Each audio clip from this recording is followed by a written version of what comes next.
Spencer! Phil Spencer! Phil Spencer! Phil Spencer, baby! Let's go! Yes! Yes! Yes! Don't stop. Don't stop. Don't stop.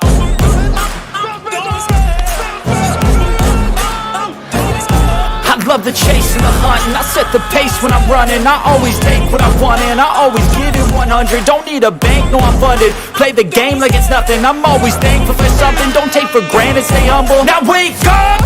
It's time to look at the enemy. Look in the mirror if he is no friend to me. It's not working out, maybe it's the chemistry. It's time to break up so I can make a better me. Better believe in your mind, cause it's everything. You can mold, shape, find almost anything. All it takes is some time and some clarity to find your identity. It's mind over everything. And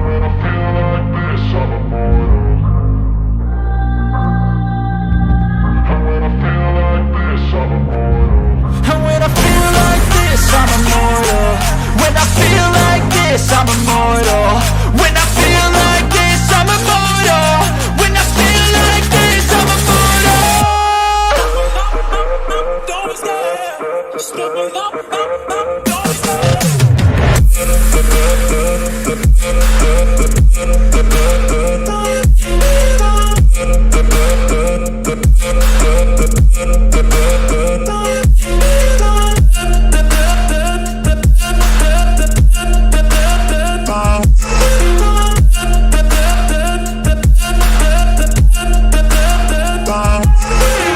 I'm so gone, no I'm never turning back. I won't stop, I'ma fight until there's nothing left. It's so on, you're gonna be hurting bad. Cause I've been to hell and back. You don't wanna make me mad. I stay strong, you will never see me crack. And if you get in my way, you're gonna feel the wrath.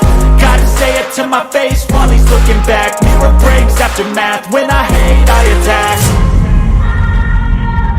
And when I feel like this, I'm immortal.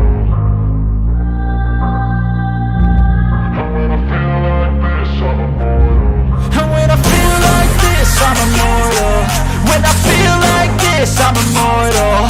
When I feel like this, I'm immortal. When I feel like this, I'm immortal. Don't stop. Step up. Don't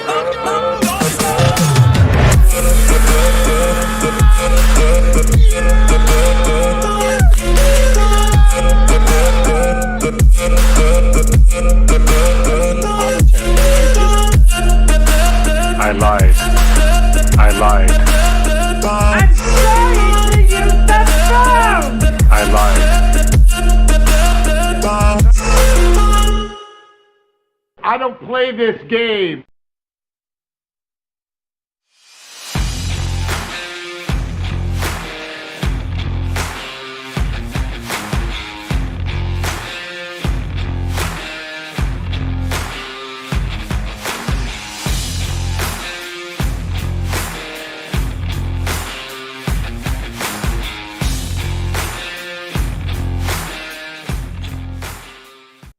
What's up, Grinders? We back in the house. The Grindhouse is open. You just made the list. Yes, the Grindhouse is open on Monday. Oh, damn, I didn't get my beer. I forgot. I'll get my thing. Never mind. But anyway, Grinders, how you doing out there? How's everybody doing? Welcome to the Gaming Grindhouse. Get on in here. The Grindhouse is open. Sit by the fire. What's up, Nick, Ryan, Christopher, Jen, Doran, Billy, Akira, Outside Gaming Night. How you doing, DeFloyd, John Wayne? Woo! Mod, get on in here. Gamer of Light. We just got a new VIP member, Robert Lawrence. Welcome, VIP Grinder. Use those emojis. Flex them. Do it now. Swag Bag, what's up? Cosmic Hero. Crooked Vulture, how you doing? Brian East, Neil. Wild Wolf. Ahoo! How's everybody doing out there? Wild Times Twisted Sync, how you do? Philly Spencer. Oh, you're hearing a lot of Philly Spencer. He saved the day. He's the hero we need. That's right. Phil Ness, he's a savior. But man, oh man, woo, it is just craziness.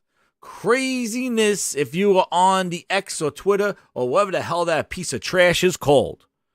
That's what it is. Piece of trash.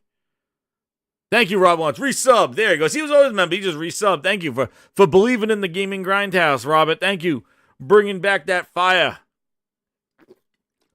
I'm going to try it. I want to do some more stuff for the members. We got over 105. I think I hit the 125 to get that new emoji.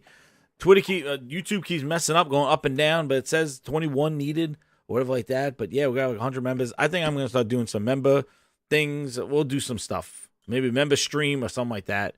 I want to definitely, in addition to the emojis that you guys get, I want to, try to bring some more to the members of the Gaming Grindhouse, especially the ones that have been here so long in these Gaming Grindhouse. They're basically, with Buck Rogers still got the pool open up when I hit 1,000.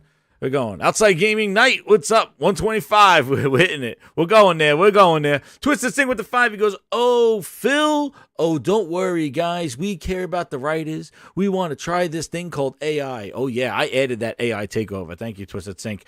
This AI thing is wild. This is the new push. Thank you, Robert Lawrence. I appreciate it. This is the new push. It's like cloud, now AI. We don't need more with less. There we go. And it's just like, oh, God. Listen, it's going to be a lot of grinding. I first off, I don't know if my voice can handle it. I've been losing my voice all friggin' day, but I'm putting it in. I got my waters right here. I'm going to, because, I'm sick of the whole just, blah.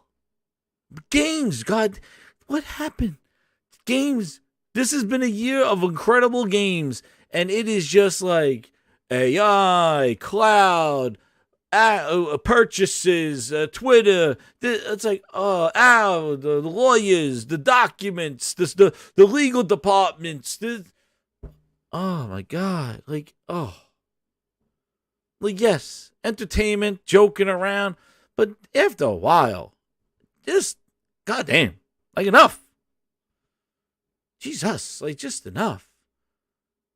But it's something to talk about, I guess. People want to hear. I don't know. I don't know what to do about it. I just give my opinion on how I feel about things. Some people agree. Most agree from here, but some disagree. It is what it is. Again, I'm not no insider. I'm not telling people how to run their business. I'm telling people what to do. I'm just telling you how I feel about it. And that's all I've been doing for these years on this channel. That's all I do. That's it. Not going to tell you, you must buy this, don't buy this. Hey, I give you my opinion because that's how I buy stuff. I'm a consumer, a gamer, just like you guys. I showed some of the Legion Go. I didn't say go buy it. I didn't say it's for everything. I didn't say go buy it. I say, hey, this is what I got. Here's some information. Save you some money if you want to check it out and get some insight. The portal's coming later on this week. Number one customer. Hey, cover it. Save you. Let you guys check it out. Give you my opinion. Hands on. Ask questions. That's what it's about. It's about just shooting the crap, man. Holy crap. Ron M. He delivers again. Delivers 10 gaming. He's going to give everybody the emoji right here and now. Ron M. 10 gifted Gaming Grindhouses. VIPs in the club. Who got it? Sam Ash got it. Gamer of Light just got it. Truth Serum. Leech. The God of War guy. There he is. Lord Hog. VC Beyond RPG Gaming. Very nice name there. Holy ads, Batman. What ads? Oh, damn. YouTube doing that crap. YouTube doing their stuff. Thank you, Twisted. It's just, it is what it is. I'm not here. This is what's happening. This is my observations. So, we got a lot to talk about. I hope my voice handles the road. I might have to do a quick music break to do this. Oh, damn, what the hell was that? I felt Ness upstairs. What the hell's going on up there? I just heard a bang. Damn. Oh, man. Yo, Cosmic Hero. Yo! He goes, hey, Jez. So Elon sucks and Twitter is useless now. Screw the API price. Phil has lost every single marble he has thinking a PlayStation is an Xbox. Oh, man, thinking he's special. And now the final nail in the AI coffin, taking Xbox devs jobs. Yeah, Cosmic, you just summed up a lot of the section right there, basically. It is, he could think whatever he wants. He could say, Somebody who bought an Xbox fridge is an Xbox game is Xbox now. Like he can make up numbers all he wants. Who's a benefit? Them? His interviewers? We'll talk about where in the world is Phil Ness. Oh man, I just about goggled up with salt water. Oh damn.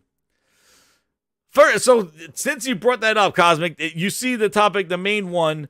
You're Man, my number what one news? customer. And this ticks me off. All right? Because you know, I love my photo modes. I like taking pictures. I like just clicking on them, sharing them on the internet, telling a story, sharing them on Twitter. It was so easy. Hit the share button, share it out. And now, with the news today, that is going away on November 12th. Like, I'm just so like, oh, damn. Like, I like photo mode, dude. I like it. PS share. It was so easy. It was integrated into the dashboard.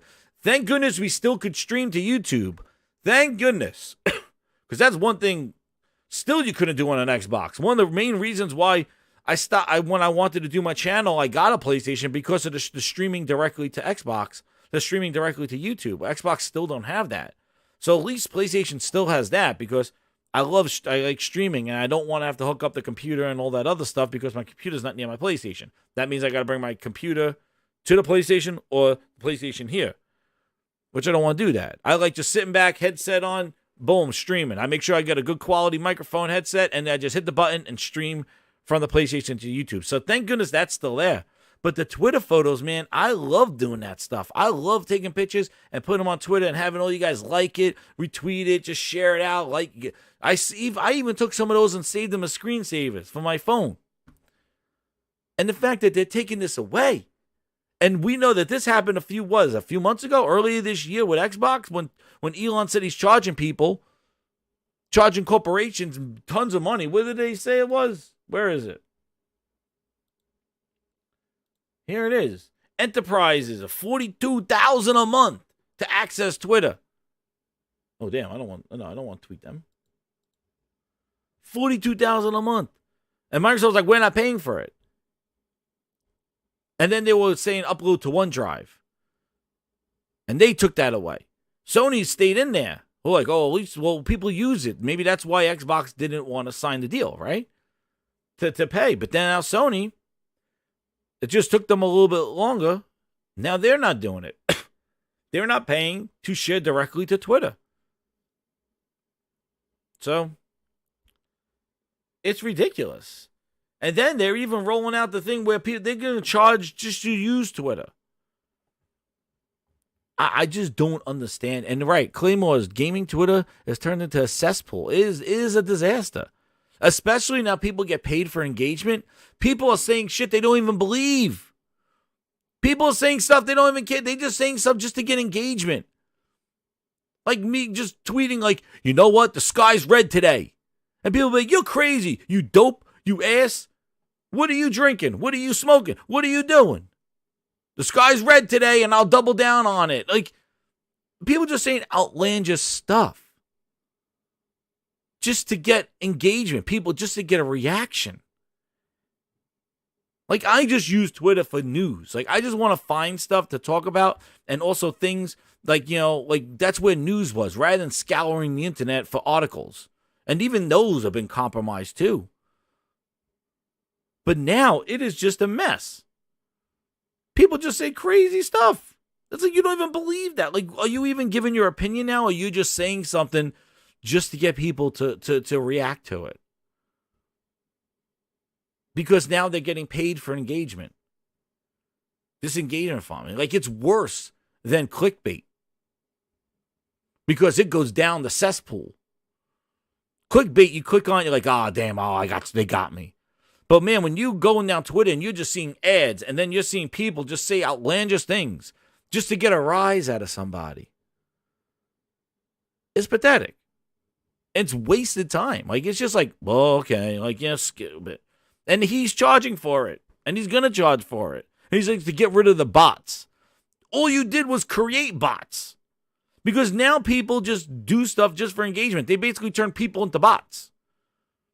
Because now that's all people are now. Hell, if you have an opinion to put something out there or agree and don't get the engagement, no, I'm disagreeing just to get a whole bunch of people riled up. Say stupid shit. And now, he hit the companies now, these consoles. A feature that was in last gen, a feature that we had this entire gen now of sharing photographs, done. Even clips, gameplay clips, photos, everything was integrated into the dashboard to share it on Twitter, and now that's no longer there. And what was crazy is that we saw them paying for it. Xbox said, we're not paying for it, and they just shut it off. But they never really had it. And what's crazy is that Xbox took forever to get to Twitter integration because it was charged on the OneDrive stuff. Finally, after years of waiting for Twitter integration, direct Twitter, they finally integrated it just to shut it down a few years later. So Xbox kind of had the grand opening, grand closing, quote, Porter Rock. There you go. PlayStation's been doing Twitter sharing for a long time. And they hung in there until now. And it sucks. Now you could just stream to Twitch. Like, it basically hurts the share button. That's what I'm saying right now. Now you could take a screenshot, but like the share button, you just stream to YouTube or stream to Twitch. There's no Twitter integration at all. And now, the only way you could share to Twitter is if you go onto your PlayStation app and do it. Like, you gotta go to your PlayStation app, download it, and there. And like things like, so grinders, like, you know, things like this, I'm gonna have to go. This is my reaction right here. God damn. So no more of these things. Look at these wonderful Twitter shots that I shared. Miles with the squirrel. It's not even worth it, dude. PS share. Like, it was, and know what else? Like, it was good advertisement for games. PS share, hashtag game. You get all clip art. People had digital clip art. Now, you still could share it, but you got to go through the app now. Sad squirrel. You got to go through the app. So you get, and now, mind you, the app doesn't store it all. It deletes them in like, what is it, a week? They got big ass squirrel. Yeah, big head squirrel. That's right, Sweatbag. Big head squirrel. These will be no more.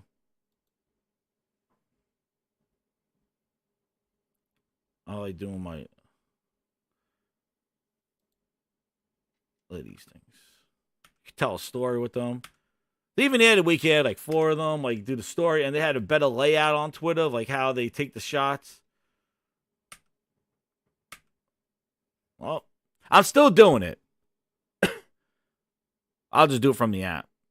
Just an extra step, which sucks. I like just doing it right from the PlayStation. But yeah. So that's the news that just came out today. That squirrel is eating good. Got that big ass head. He got the Phil Ness head.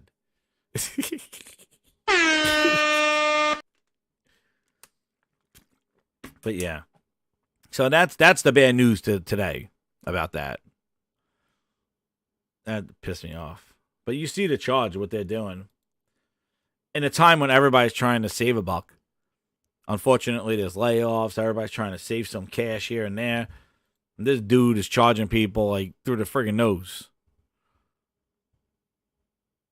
And he's going to charge all of us next. Like, yeah, like free accounts and stuff. Everybody's going to pay for Twitter. He's monetizing the hell. He's trying to get his money back.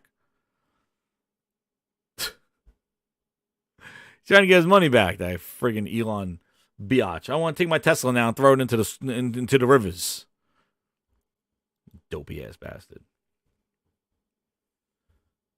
Just, you know, it just ticks me off when big money comes in and just messes things up. Like, just greedy son of a bitch, you know? It's just such messed up stuff.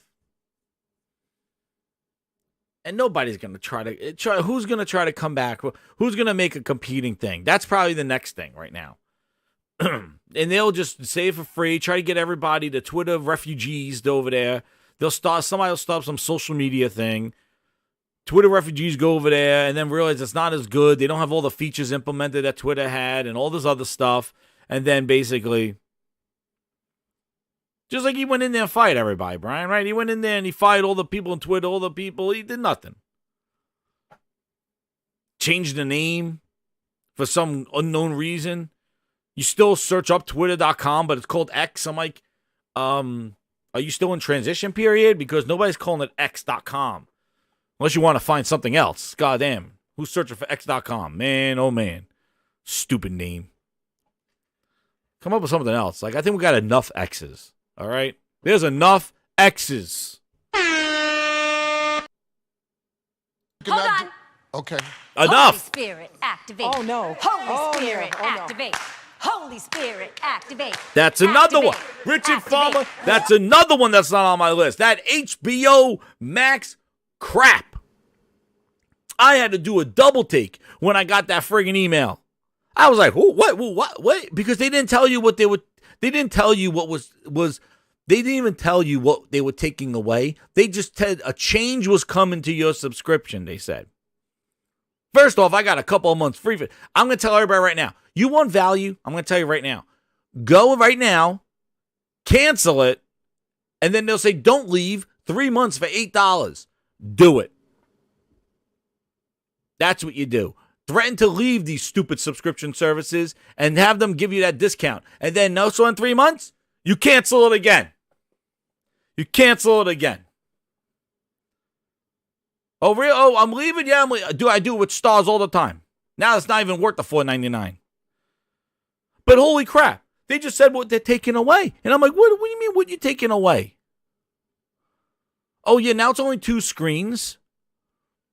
And now it's 1080p. I'm like, well, wait a second. I just saw 4K. What do you mean 4K? See, for Brizzle knows. True Grinder right there. There he is. True Grinder. He knows. That's right for Brizzle. Cancel them. Do the same thing with SiriusXM. Do the same thing with Stars. Do it with all of them. Go cancel them. And before you go, I got an order for you. That's right. $8. That's what you're worth now. You're not charging me $15 for HBO Basic Edition, and now 4K is $20 a month. And $15 a month is giving me 1080p in 2023. You're giving me 1080p for $15 a month. 1080p. Soon, True Virgil, we're going to be paying for friggin' Twitters. 1080p for $15? 4K is $20? And what? Your weak-ass WB movies? DC Universe ain't carrying shit. 4K my ass, Atmos. 1080p? And it's like selected movies got 4K and Atmos. So I'm going to pay $20 for some movies will be in 4K. Excuse me? Now, I cancel, you're $7.99. That's exactly how much you're worth. You're worth $7.99, and in 3 months, I'm going to cancel again. And if you don't give me that deal again, then you can keep your movies and wipe your ass with them, because I'm not watching them anymore. How do you give people 4K and then have them pay the same and now give them 1080p? We're in 2023, going to 2024, and you're streaming 1080p for $15 a month. That deserves... Hold on. Okay. Holy Spirit, activate. Oh, no. Holy Spirit, no. Oh, no. activate. But I'm seeing. Holy Spirit, activate. I'm seeing it. Grind it. I'm seeing it. Activate. I'm seeing it. No mercy ain't the truth. IPTV, no, ain't the truth. Exactly. That's what's grinding my gears. That I'm like, you know what? You're going to play that game? I'm going to play the game too. And I'm seeing it right now. With these subscription services, listen, you see what Netflix, you see what HBO Max is doing, and then you see, even with PlayStation Plus, and you see what Game Pass is doing. What they want you to do is be reliant on the services. Takes away your ownership of these games, of these movies. And then, when they got you dependent, you stop buying movies now.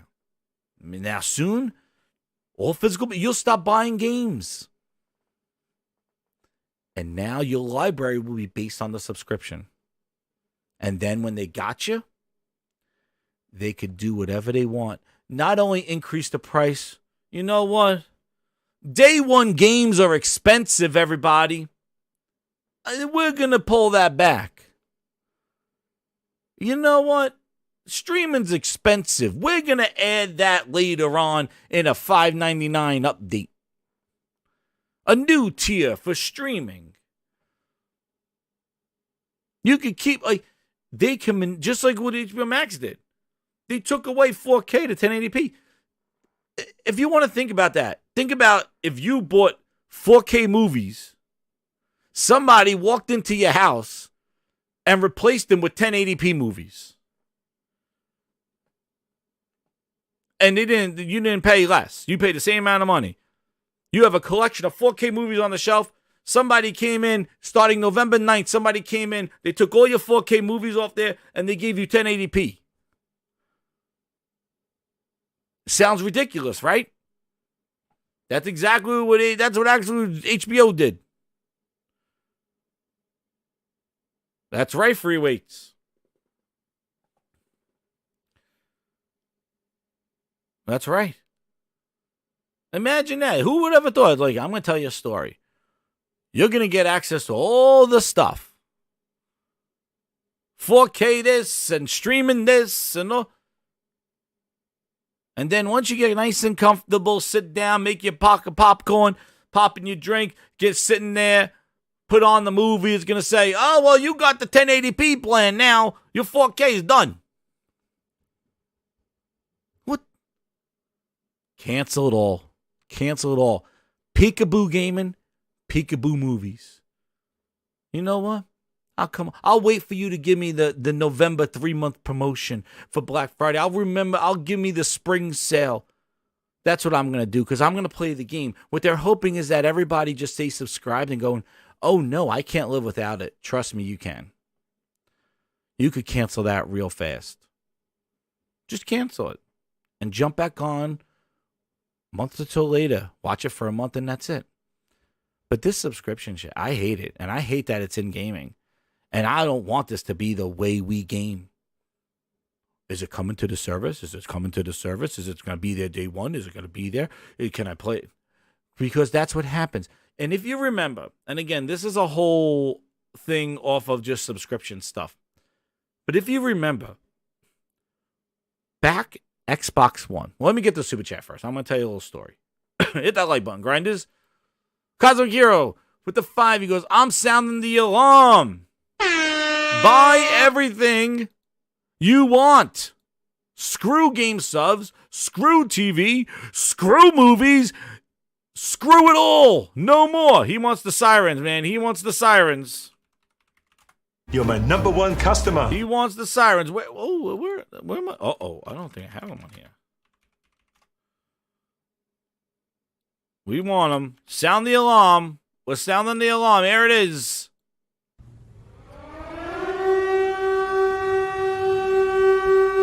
Cancel it all!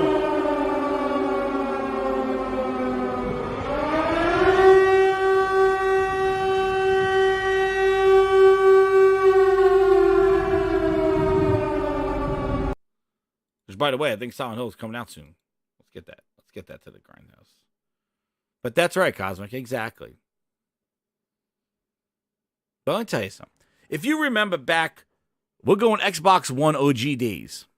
Remember the whole DRM thing, where it was the thing that killed their whole thing, right? When they came on DRM, the 24-hour check-in and stuff. But one of the features that will allow that was family sharing, was lending a digital game out. It was this like sharing thing.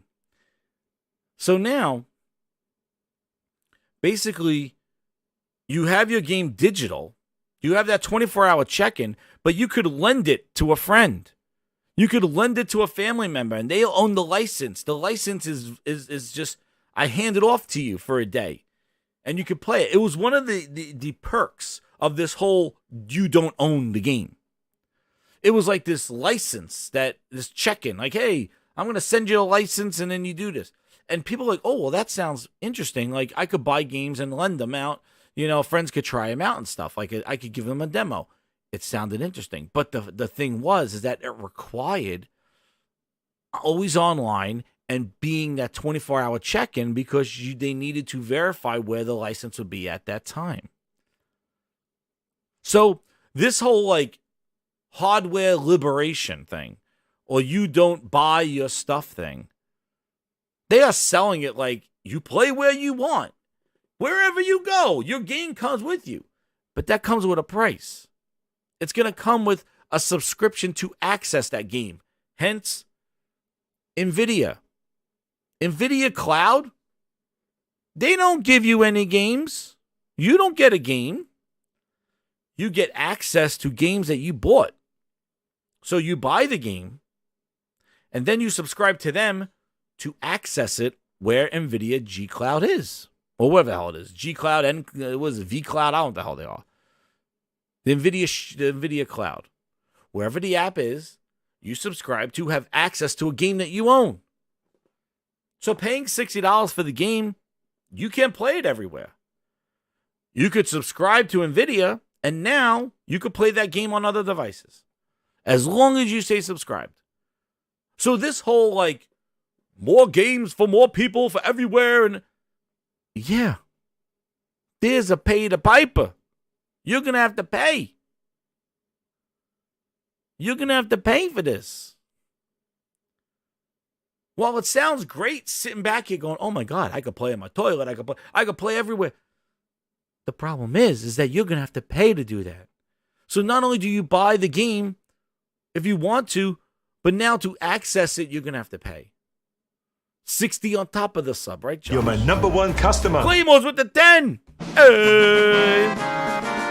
Still crazy to think lots of Game Pass users paid $30 to play Starfield a few days early and then don't even own the game.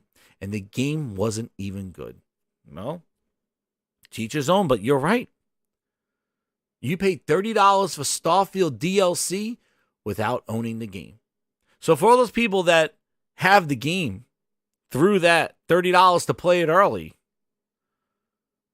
if they cancel Game Pass, they don't have the game anymore. But they paid $30 for the DLC. You're going to pay. And then what's even crazy is that I wonder if it's a self-sabotage here. These whole games not ready at launch, not at launch edition, it discourages you from buying the game. Not here all at day one. We'll be there in a few months. Does that sound... Are you going to throw your $60 at somebody on the stage? Pause. Pause. On the stage? Are you going to... Like, somebody come... If I come to you, everybody, and I go, hey, guys, let me tell you something. Yeah, I got this product. It's not ready on Monday. I'll be giving you things over time, but it's $70. Can you not wait till Monday to give me $70? Like, does that sound exciting? Not everything's there for day one. So it discourages you from buying the game. Modern Warfare 3 doesn't have a platinum. Listen to DLC, $70. It's hard to call Call of Duty because that's in its own camp.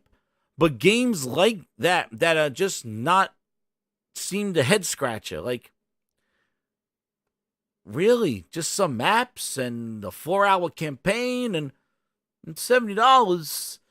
Call of Duty's different, though, because Call of Duty has social influence. All your friends are online. The FOMO's giving you buy it. 7 of your friends are like, dude, we don't play all year, but come November 10th, friends that you played with last November show up. They go, oh, damn. Freddie. Hey, Freddie. Oh. The last time I saw you was Modern Warfare 2. He's like, hey, Freddie's back. You got those friends, don't you? The ones you see the one time a year, November, they show up and they play games till December and January, then they go away. But then on that night, on November 10th, when Modern Warfare releases, when Call of Duty releases, your friends light up. It's like, holy damn, I didn't know the guy even plays anymore. that social impact makes you spend $70. So Call of Duty, as an example of this not ready or not worth the 70, is a tough sell. But you got games like Forza Not at Launch Edition. Starfield, it just works. We'll fix it later. We're adding DLSS now, 2 months later. Thanks. Things that should have been there day one. Halo Season 5, I think we got it. Edition. We're not ready for launch. Day one guns. Does that make you go run out? Redfall, 60 frames not at launch. Did that make everybody go run out and go buy Redfall? No. So if they try to make these products seem less than, but still charging $70, it's just naturally going to be that we're not going to buy them. Wait for service. Wait for sale. And is that their methodology? It's like, okay, yeah, those people still want to buy games. Yeah, let them buy it. We're just going to make it so not worth their while that they will be fools for buying it for $70. How crazy is that one?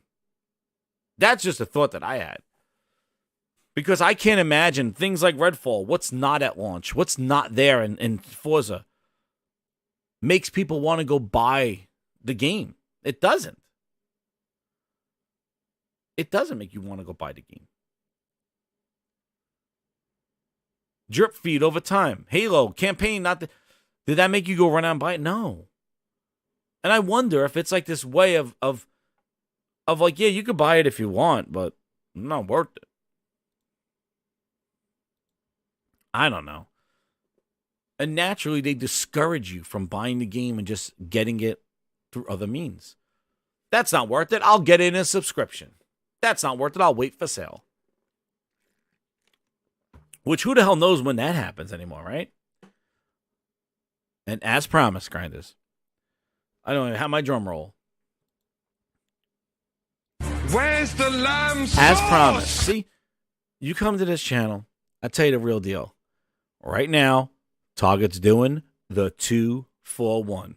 I told you Target's doing the 2-for-1. Buy 2, get 1 for free. Works for pre-orders as well. Value. Hey, that's a real deal. Not like sell your soul and get subscribed for 20 years. Dude, there's sales. Just like I said. There's Target 2-for-1 right now. Just like I said. Every year they do it. And it works for pre-orders. They're less lenient. But some games like Spiderman 2 are not in there. But get those gifts. That's right, Mr. Tennis. Get those gifts. But there you go. Target does it every year. The only problem that you have with the Target is that they really don't stock a lot of games. And typically, you're not going to be able to go to the store and pick them up. You're probably going to have to have them shipped to you. Because that's what I did one year, because they didn't have that much over at the Target. And then, over at Target, they are really slimming down that Xbox section here. They are slimming it down. So local Target cut their physical Xbox game section in half. Digital only is the way, fast and furiously. Look at this. So they cut the Xbox. They made room for the refrigerators. What are you? An idiot sandwich. Idiot sandwich what? An idiot sandwich. It's going the way to Dodo Bird, everybody. Oh, Game Pass accelerated that. That's what happened there. The idea of getting their games day one. Nobody's running to stores to go buy it. I was in Target yesterday and somebody was asking for Spiderman. They didn't have it. But Xbox can't wait to get to where we just said we don't want to go. They can't wait to get there. They want there. They're just doing it. So we'll see what Sony's route is, but Sony seems to be slower to it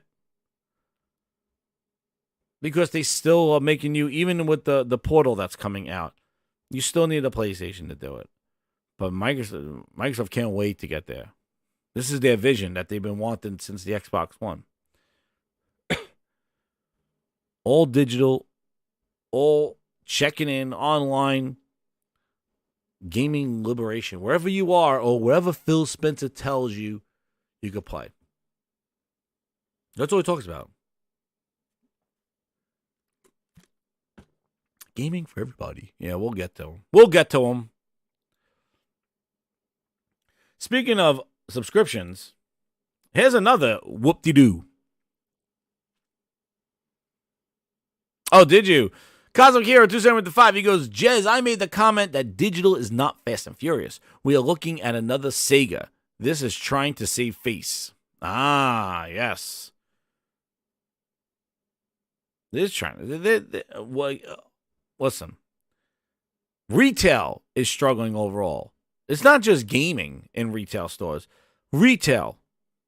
Hell, they put yard furniture and barbecues in the middle of Best Buy. They're getting rid of their video, all their movies and stuff. I went to Best Buy. They have yard furniture, heating lamps, barbecues in the middle of Best Buy. Who does, like, they're dumb. Dumb. Because guess what now? You got those barbecues still on the floor. Who's buying barbecues in November? You're not Home Depot. Retail is just run by dumb people. Dumb people. If I ran the store, if I ran it, it will be demos, demonstrations. It will be hands-on. Try the products in the store with a host You're my there. number one customer. Interactive. Make it like a friggin' interactive museum to sell products. Don't put them behind glass walls. Have them on the show floor. Have people demonstrating what you can do with the PC, how you function. Have in-store demos of things. Show how the product is used. Do a movie showing with the home theater system in there, with the TVs that you have. Make it entertaining. Have people see what they can do. That's what I would do with the floor space. You got weak-ass customer service, and you got shit in boxes that nobody even knows what a goddamn USB cable is. Show them. Rooftop parties, BU, goddamn it, that's what I'm talking about. Goddamn Best Buy parties. Do you know the engagement that came in? I remember when Connect was there, dude. It was like a friggin' dance party. I heard people were like, where do I buy this thing? Holy crap, I'm dancing. People were like dancing all over the place. They had Guitar Heroes in there. It was crazy. VR demos. That's how I bought the PSVR, because I got the demo with at Best Buy. Sony didn't even put a goddamn demo of the VR 2. They're like ashamed of it. Sony should be shouting from the rooftops. We got the best, most affordable VR for the price and tech. And here are the games. Demos in all retail. Go, go, go. Know many more PlayStation VRs you would sell with demos? I can't believe it. Instead, Best Buy has goddamn barbecues and lawn furniture. Who's buying the barbecues? Who? Who? Well, you an owl? Who? Who's buying barbecues right now? Now you're sitting on barbecues. You dumbass thought people want to come to Best Buy to buy a barbecue. That's what I would do at retail. I would make it a friggin' goddamn interactive showcase. Get people that know what the hell they're talking about and say, look at what you can do. Know how much shit I've sold just by walking around the goddamn store, looking for my own self, and somebody's just hovering around going, well, what does this do? What can I do with this? I'm like, dude, you could do this. What? I can't. Oh, I'll take 2 of them. Exactly. Boom. Best Buy guy comes up. Can I help you? I'm like, dude, I took care of him. He's done. Who's next? The hell out of here. Now, tell me where I go find. Get my price match, bitch. That's how you change the game. Oh, shit. Best Buy, Richard Farmer says they got to go best. That's right. But yeah. Also, you make a killing of barbecues in Australia. But I just walked to Best Buy. I went to go pick up the thing. I got to pick up I can't even, I'm not getting SD cards from that place, but I went to go, I go return shit. I returned something there, and I still think of barbecues and friggin' lawn chairs. I'm like 32 degrees outside. Who was doing this? You might as well just put up a Christmas tree in the middle of the store, waste the space. Or turn on those barbecues, start cooking some ribs. God damn. Exactly, Lone Gamer. The retail's turned into soulless trash. Because it's run by dumbasses. That's why. It's run by dumbasses. People that can't get, they don't know their products. They don't know what they're selling. They just hope their customer is dumb. And that's the problem. They think that people are just like dumb lemmings. Like, hold on, underwears, I need underwears.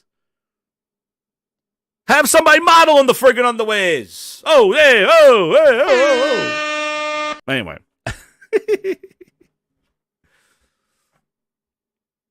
But my God, retail, like they don't know what to do. It's a ghost town. I don't know what's gonna happen to them. They're gonna turn into a freaking kiosk in the middle of a parking lot. That's what we're gonna see. Modern Warfare will bring people in. Oh, GameStop. GameStop changed their game. They became a friggin' they became a goddamn clothing store. Clothing and gizmos. I didn't even go in GameStop to buy games. Now they got t-shirts, friggin' what are those things? The friggin' dolls. That's what they got. They got t-shirts, they got memorabilia, the poppets and all the other stuff. They don't even sell friggin' video games anymore at GameStop. That's right. Target's going to turn into a friggin' kiosk with one person standing in there like a goddamn lemonade stand in the middle of the friggin' parking lot.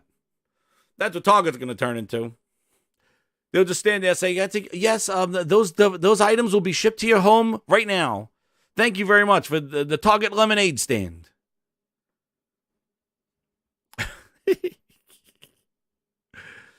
Wait, I was trying to get the PlayStation 1 games. I want a friggin' tirade.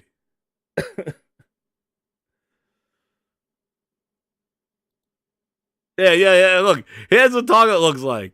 This is why I said get the 2-for-1. The 2-for-1. They don't even have any freaking stock. It's like in memorandum. It's like, I like to order 2-for-1. Oh wow, look at this. There we go. JViz. Jez, as a Geek Squad employee, I can tell you the company is in recovery mode after they gave away nearly 2 years worth of free labor. 90% of the TVs I've installed last month have been free. Dude, that total member plus is abused to the team. My dad hung up 6 TVs. I hung up 3 TVs with one membership. It saved like $2,000. You're right. Free labor, dude. It was crazy.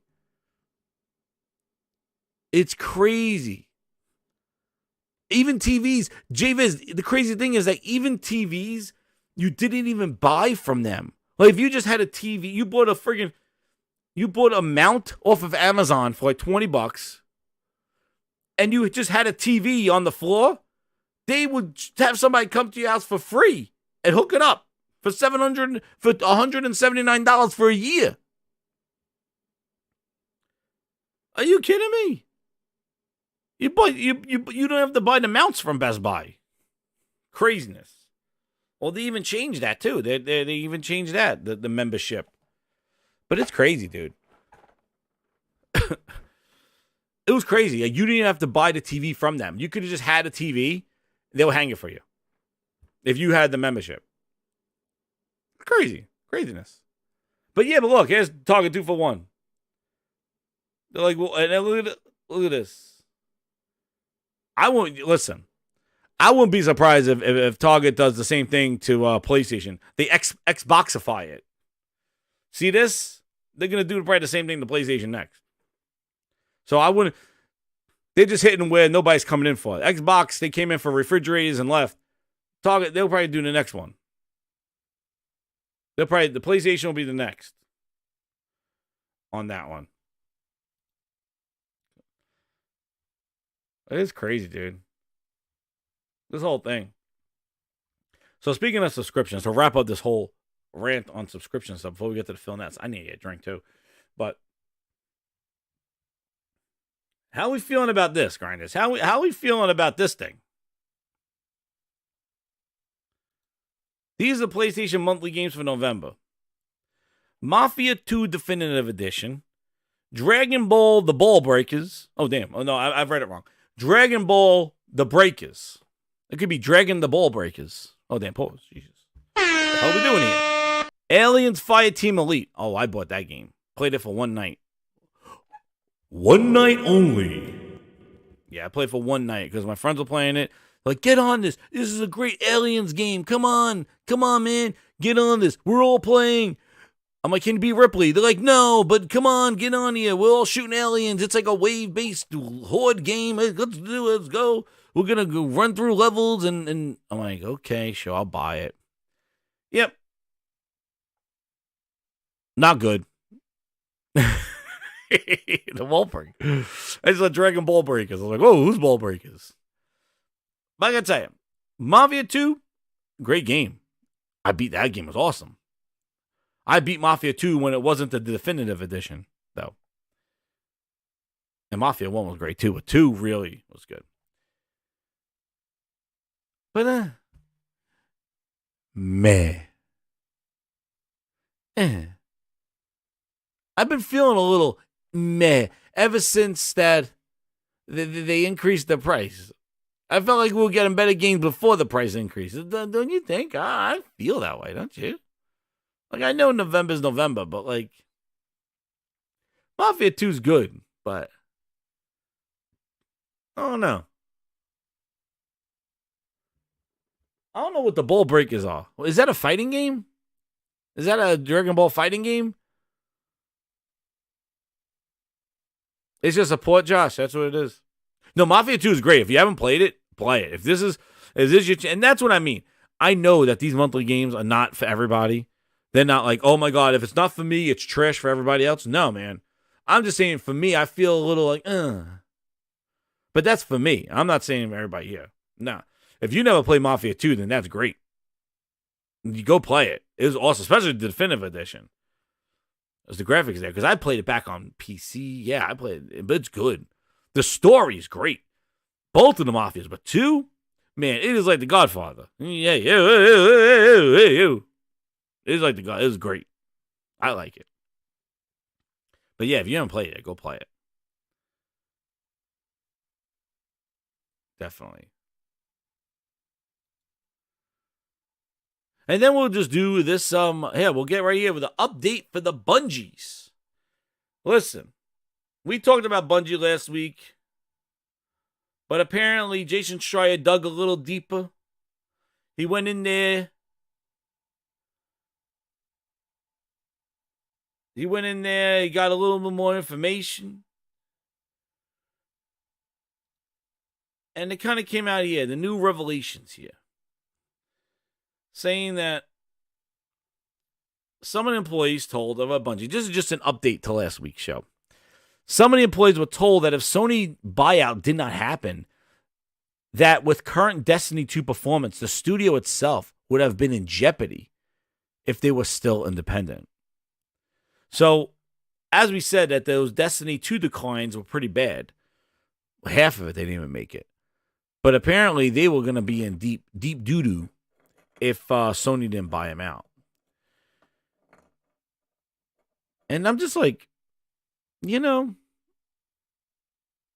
seems to be the same song and dance here. Companies, the developer don't know what's going on. They're grab-assing over an Activision. Like, who is making these management financial decisions at these companies? Well, we know Kodak is. ZeniMax was struggling. Their games didn't sell well. Prey didn't do it. Like, all these companies are, like, in disarray. And like, Sony, Microsoft, and Embracer, who Embracer themselves, run by a bunch of dopes. The guy just left. CEO, whatever the hell he left. He's like, yep, we're done. We just bought a whole bunch of trash, and I don't know what to do with it. Tomb Raiders over at Amazon. I'm out of here, bitch. I'm out.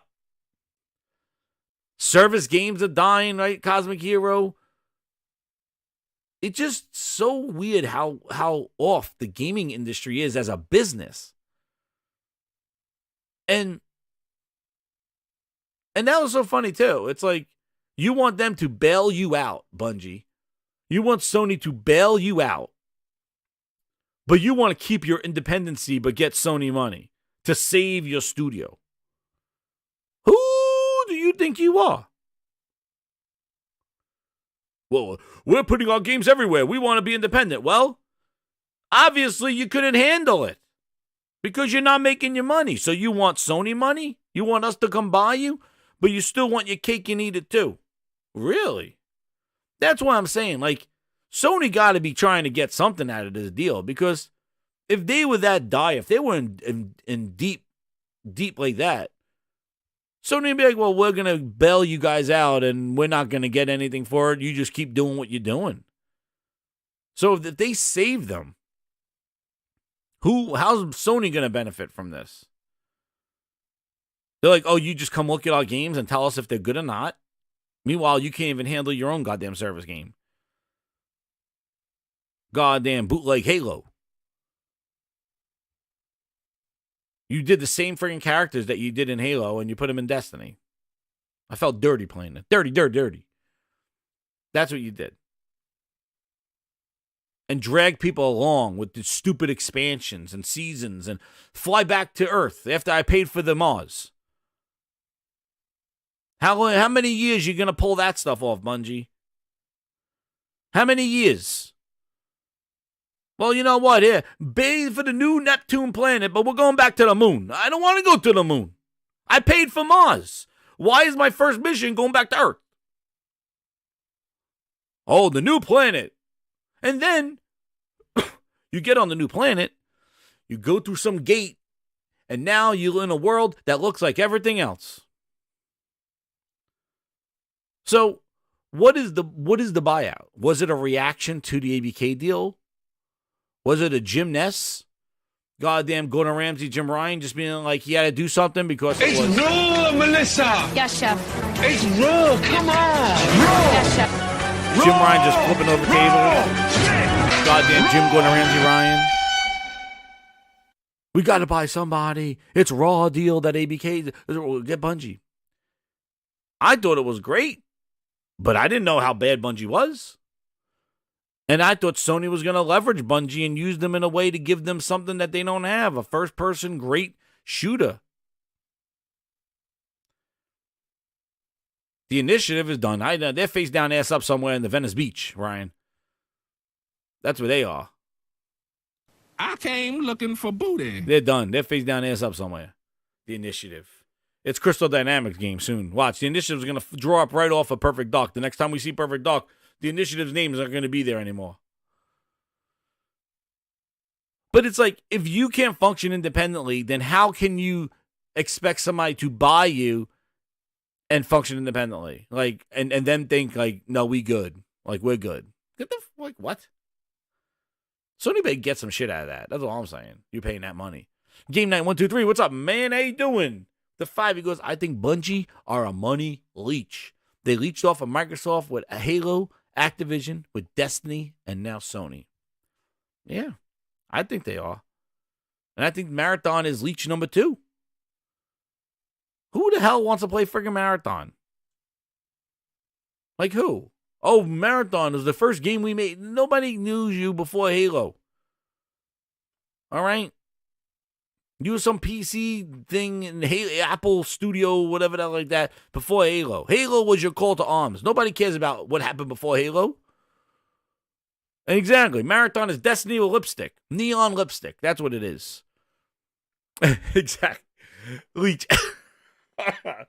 Leech is a Crystal Dynamics in parentheses in accordance with the initiative. Exactly. The initiative consulted. Or lunches provided by the initiative. That Crystal Dynamics with lunch provided by the initiative. That's what it is. That's what the goddamn thing is. Lunch with the initiative. And we still don't know what it is. Exactly. Hit that like button, everybody. We're over 100 right now. Keep hitting that like button. Let's go. We're having a good old time here at the Gaming Grindhouse. The Bachelor Grindhouse tonight, as I call it. The Bachelor Grindhouse. Everybody's busy. You're my number one customer. I gotta watch Frogs if you didn't run into Phil Spencer. Goddamn Frog traveling the world right now. Frog's all over the place. He's gonna bump into Phil Spencer at the airport. I'm gonna get a good interview. So now this AI takeover. So Microsoft did another merge because, why not, right? And this is what they want to do. Here we go. Microsoft bringing AI characters to Xbox. Microsoft is partnering with In-World AI to create an Xbox game development tools for generative AI characters, storylines, and more. I bet you that's what Fable's going to be. Full details of the AI push. Well, we knew Satya. We knew our good friend Satya. What does he like to say, everybody? I like to do more with less. Fable is going to be completely AI created. There you go. AI character. What do you think they're doing as AI stuff? AI characters, storyline. There you go. Welcome, Fable. Half-ass gaming. There you go. AI characters and tools. And you want to know what? AI Fable, exactly. It is Fable. It'll be Fabled AI. And the AI will control the release of it. It'll be like, yeah, in 2 months, release another character. Okay, AI says, we got it. So you don't need to have, like, circle jerks going on and anything like that. Yo, what's up, Craig? How you doing? And the viewers, oh, thanks, man. Yo, this is the first time I got a raid or whatever that was. Yo, shout out to Craig, man. Welcome, Craig's viewers. Craig the Tech Guy. Welcome. I didn't know. Dude, that's the first time that happened. Craig, you're the first one. Thank you very much. Did a YouTube raid, I guess that's what they call them. But, like, they're going to license this out, right? That's another thing. Like, it's not just their games. They're probably going to say, well, powered by just, like, PlayFab, AI is going to make you a game. Like, we're going to use our AI for your characters. Or whatever. The thing is this AI stuff, it's pretty wild what's going on. Like, even the AI I see right now integrated and making your own pictures and stuff, like, you could just make anything you want.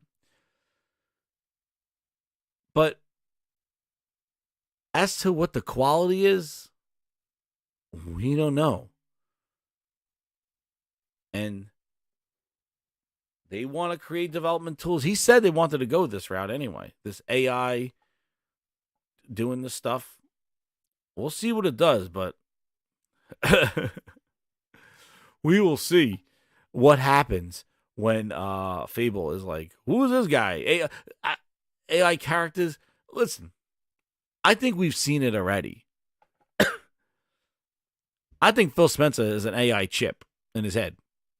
Dude repeats himself so many times. He sounds like an AI bot. He's just like, sorry, I'll do better. I take it on the chin. Like, Phil Spencer said so much stuff so many times. I think they implanted an AI chip. He's a beta tester for them. Phil, you got an interview this way. Okay. I'm learning. I'm still learning. I don't know the numbers. I wasn't aware. Take it on the chin. I'm sorry. I'm excited for what I didn't announce. Exactly. So Josh says that the finals has AI voices in it. Yeah, there's no actors in that. And I played the finals, dude. It's all right. I like the destruction. The fact of the matter is his catchphrase. Phil Spencer. Instead, what they're gonna do is they're gonna have like a Phil Spencer interview, and they're just gonna send like the AI of Phil Spencer over the internet to do interviews. Say your key lines. We hear you. Gaming for everybody. It's all that stuff. Phil Spencer, the AI. It just works. That's the Todd Howard AI. Phil's AI is like, I didn't know. Which I think is hilarious. The Phil Spencer, I didn't know. And we're going to get to the hardware now, but like first, let's do the VIP grinders. Here they come, ladies and gentlemen. We got a bunch added tonight. Shout out to the VIPs. We keep holding on to the Herman Holtz quality splits. VIP grinders. Thank you, VIPs. Use those emojis, Herman Holtz splits. We need to see Herman Holtz. I need some quality splits before the end of this year. Let's go. Who's with me? Hit that friggin' like button. Let's do this. Thank you, VIP, for your support. We're on our way to 125 for the new emoji. We're getting there. We're getting there. That's right. Twisted Sig, $2. He goes, Phil, I want to bring Microsoft back. Repeat. All right. I want you to say it in 2012, 2014, and 2023. I want Microsoft. Program them. Game night. He goes, with all what's going on with the Writers Guild of America and their fight against execs over the use of AI, would you think Microsoft would see that? Yeah, dude. Listen, there is going to be.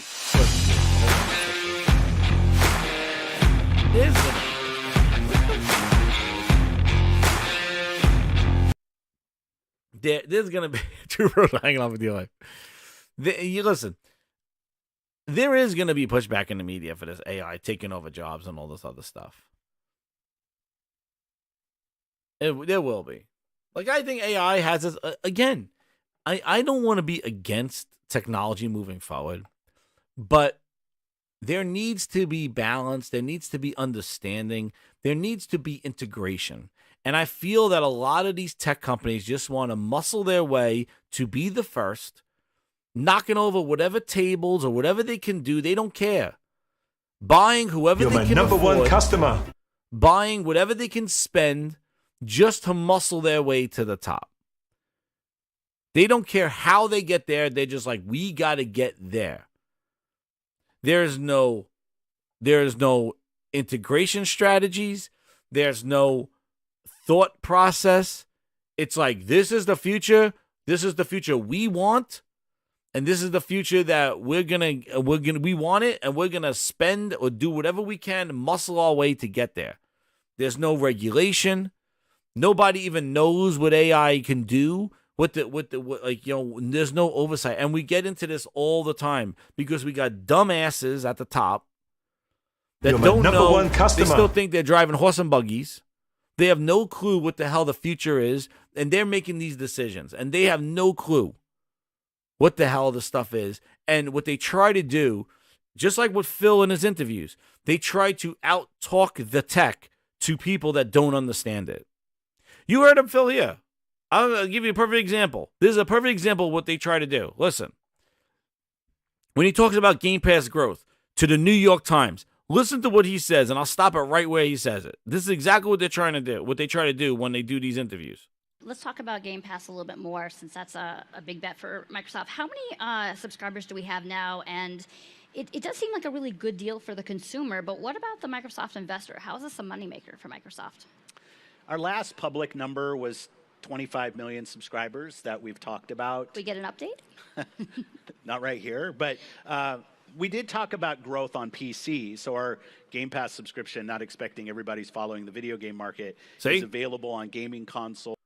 You hear that? Not expecting everybody's following the video game market. Well, let me ask you something, Phil. What are you doing on the stage talking about video games to the New York Times if they're not in the video game market?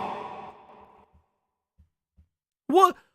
Why would they sit you on the beach, sitting there asking you about Game Pass numbers if most of you don't follow the video game? He said it right there. So he could say anything he wants. He could finesse his way out of anything. Oh, you bet, Amanda. Replace subscribers with AI. Dude, they're going to, those YouTube channels are going to start with, they're going to have AI. Phil Ness Mouse.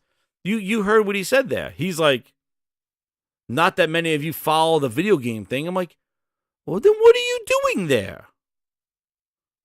If nobody's following the video game industry, then what the hell is she interviewing you for? Asking about Game Pass numbers. See, that's the problem with Microsoft, is that because they're Microsoft, they're able to finesse their way to talk about stupid stuff in gaming and things like that. They're able to talk about AI strategies and then throw gaming in there. Because people are talking to Microsoft for the company that it is. Nobody's tapping Sony on their shoulders going, I want to talk to Herman Holtz about video games. New York Times don't give a shit about that. Oh, but if we could have somebody from Microsoft talk about Microsoft business, sure, we'll take a Phil Ness. He'll talk some trash and talk about how he can integrate AI and cloud because it's Microsoft. They're probably paying for that because they're paying for the friggin' venue. Nobody's tapping on Bowser going, oh, you know what, Bowser? Tell me how you developed the financials of Mario Brothers. How's it doing? How's Bowser doing? Hey, Bowser. That's why you don't see Sony and Nintendo doing all these stupid interviews with Australian governments and shit. Like, we don't see this. Because they're interviewing Microsoft, and they just happen to have Phil Ness Mouse show up and pump up some gaming bull. Satya says, send out Phil, talk about Nintendo. Okay, whatever, Satya. That's right, Phil. Tell him how good Nintendo is. All right, Satya. Yeah, okay. It's an Xbox, but I'll talk about it. Okay. It's wherever it is, wherever. I don't care. That's how come they play everywhere. Because Satya don't even know what the hell gaming is. He goes, the PC's a game, and the refrigerator's an Xbox, and we got Xbox. We have appliances now, and the donuts. Where's the donut? Satya's all over the goddamn place. He's like, whatever the hell you want to put an Xbox on. Put it on some goddamn jock straps. Their Xbox engagement right there. There we go. The industry wants to interview Microsoft. That's why Phil Ness is all over the goddamn place. Where in the world is Phil Ness? Nobody gives a shit about Sony. Oh, wait, Sony, tell us about your TVs. And tell me, Jim Ryan, why don't you talk? But nobody interviewing his ass. Exactly. Phil's in Japan. He's in Boston. He's all over the friggin' place. They're horning him out. Phil Ness Mouse, touring the country. Oh boy, I want to put up a Disney World right here in Japan. A Phil Ness house. Oh. But that's what they're doing. Why are you on that stage talking to the New York Times? But you don't follow the gaming industry. So you can say whatever he wants. Oh, yeah, well, our subscribers on PC are doing great. Not right here. The fact that I'm sitting here you saw the interview, right? People know what the hell I'm talking about, right? I hope you do. You know where that clip is from. Right?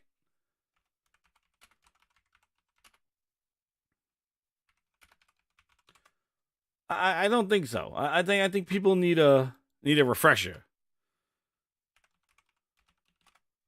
I think we need a refresher here. What the hell he was? He was on the beach. I was like, what the hell? Where is he? Oh man, I gotta find those.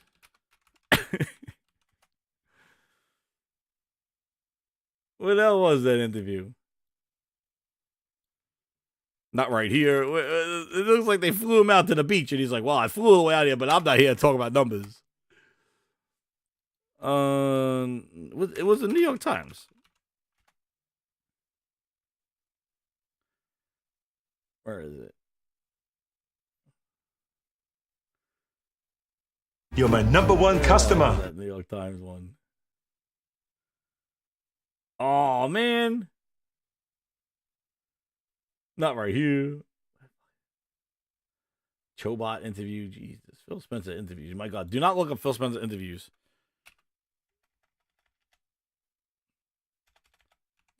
On the beach. Let's see.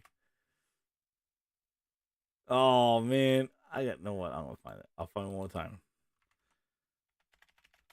Because it is pretty funny, the background.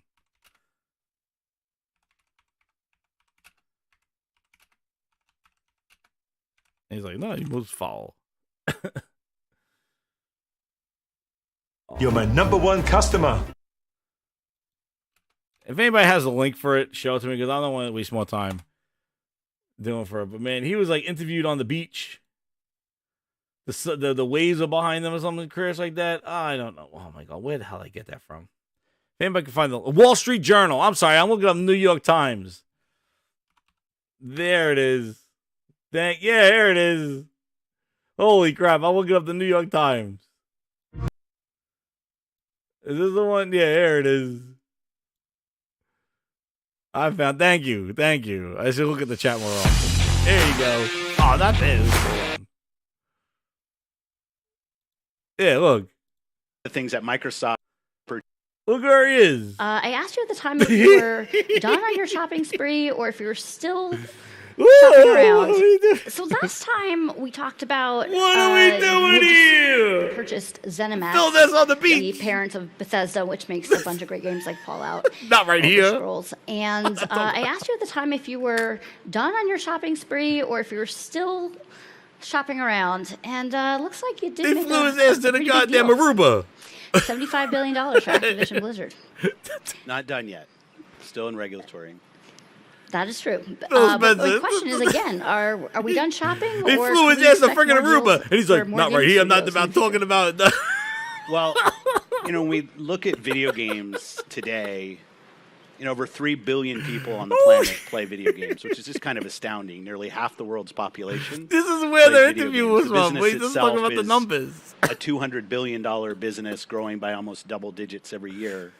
So for us at Microsoft, we look at this category and we see goddamn MTV The Grind. They sent them down to friggin' the goddamn Putacana. And franchises goddamn Phil Ness and Putacana. And we're going to continue to invest. I think it's something where we see the opportunity. We love the community around our games and our properties and our studios. And the more we can MTV build Spring Break. This is now the Phil's bed playing.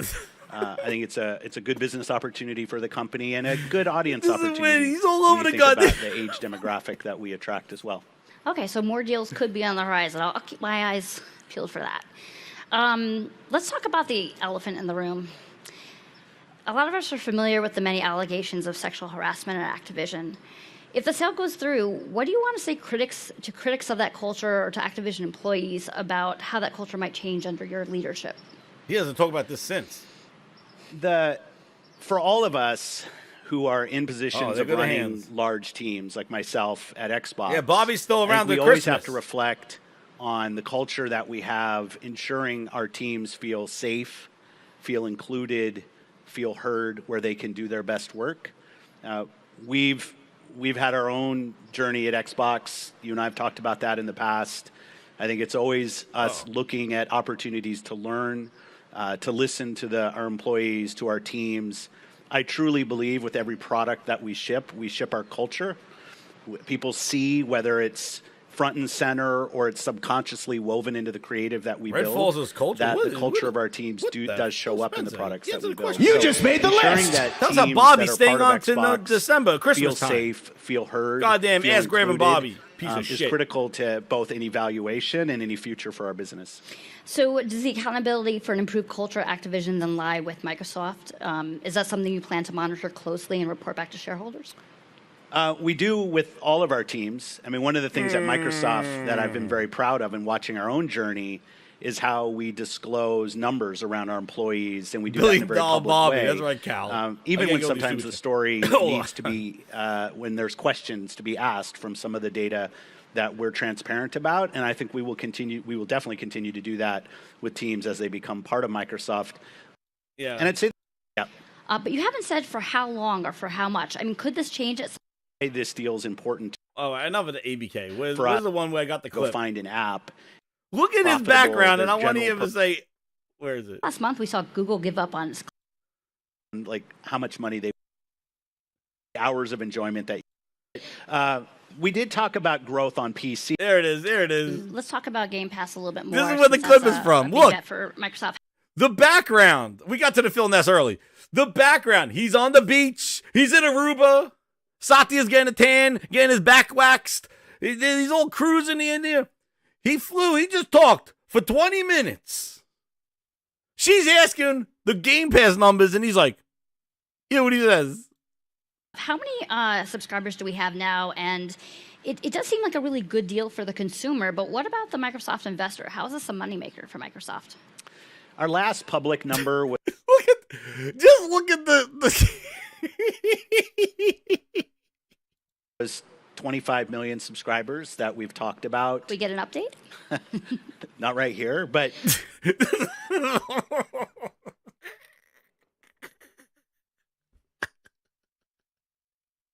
He flew his ass the fucking Hold number. on. Okay. Holy Spirit, activate. Oh, no. Holy Oh, no. Spirit, Oh, no. activate. Holy Spirit, activate. Activate. Activate.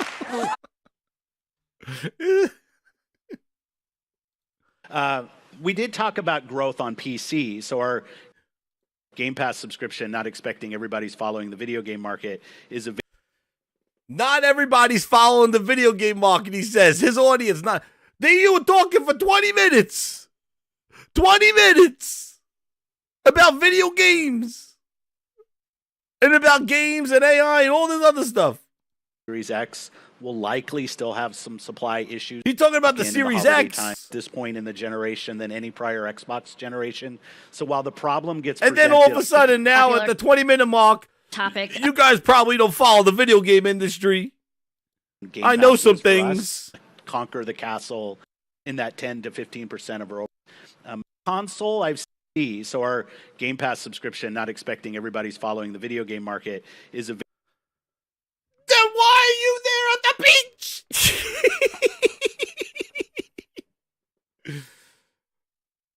Like, don't you think, like, hey, before you get on stage at the beach and talk about for 30 minutes, no, I don't expect everybody to follow the video game. Well, you're talking about PCs. That's probably the one thing that people probably know a damn about, dude. You just spent 20 minutes talking about Series X. Nobody knows what the hell that is unless you tripped on it on the way down there.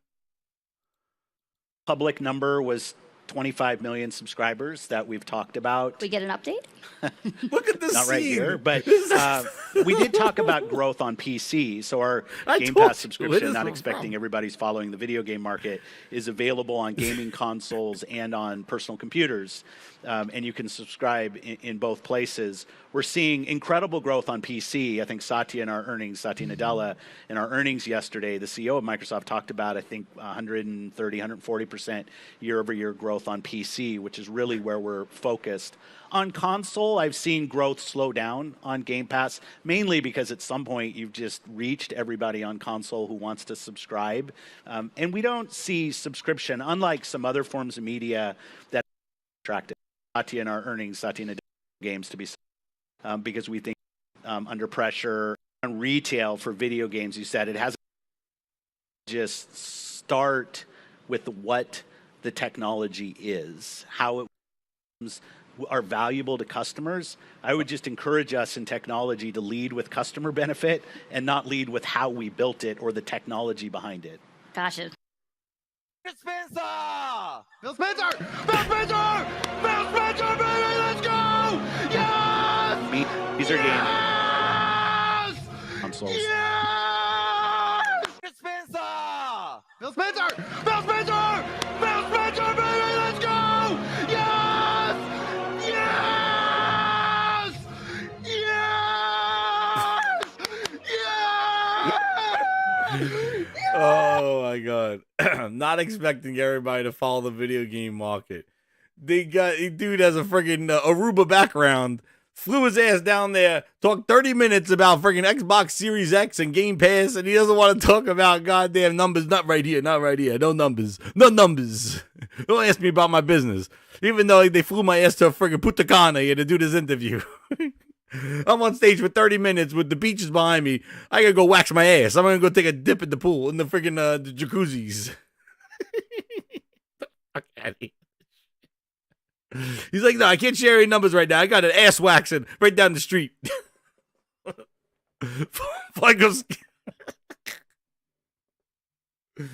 Woo! I think they interviewed Jim goddamn Ryan in the goddamn friggin' cellar somewhere. Phil Spencer getting goddamn interviewed at friggin' Punta Cana. He has a timeshare down there. Holy shit. Not right here. I'm not gonna share numbers. No numbers right here. I only talk about what I want to talk about. Not that any of you follow the gaming industry. The hell you doing? Who flew your ass then to friggin' Punta Cana?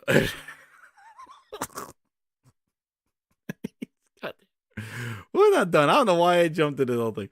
Yeah, hold on. Let me get these stupid chats and then we'll get to the hardware and then we're revisiting the film now. Hit that like button, grinders. My voice. I can't laugh anymore. Yo, RPG gifted a gaming subscriber. Yo, thank you, RPG. VIP members here. Coming on in for the gifted members. Holy crap.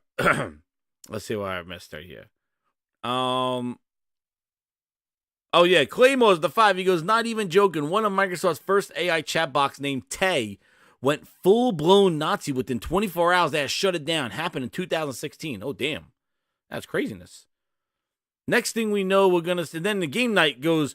Next thing we know, we're going to see Phil Spencer on Bazaar Magazine. Even though it's demographics for females, that guy wants to be everywhere. He's going to be everywhere. He's going to be on, I think he's going to be on the Food Network next, talking about Phil Ness's favorite holiday treats.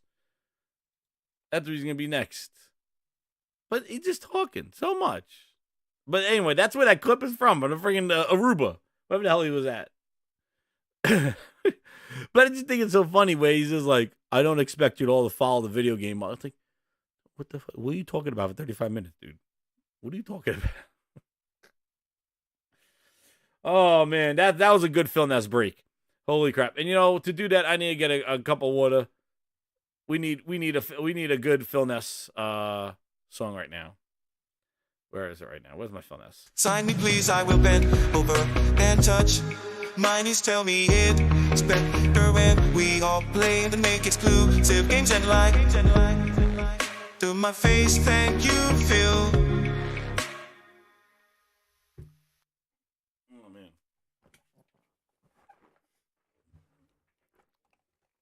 He'll be on the Weather Channel. He goes, guys, I told you, Phil Spencer on the Weather Channel. He'll be like this. He'll be, Amanda, he'll be like this. He'll be like, Phil Spencer on the Weather Channel. He'll come on to me. Guys, I know yesterday I said it'll be sunny.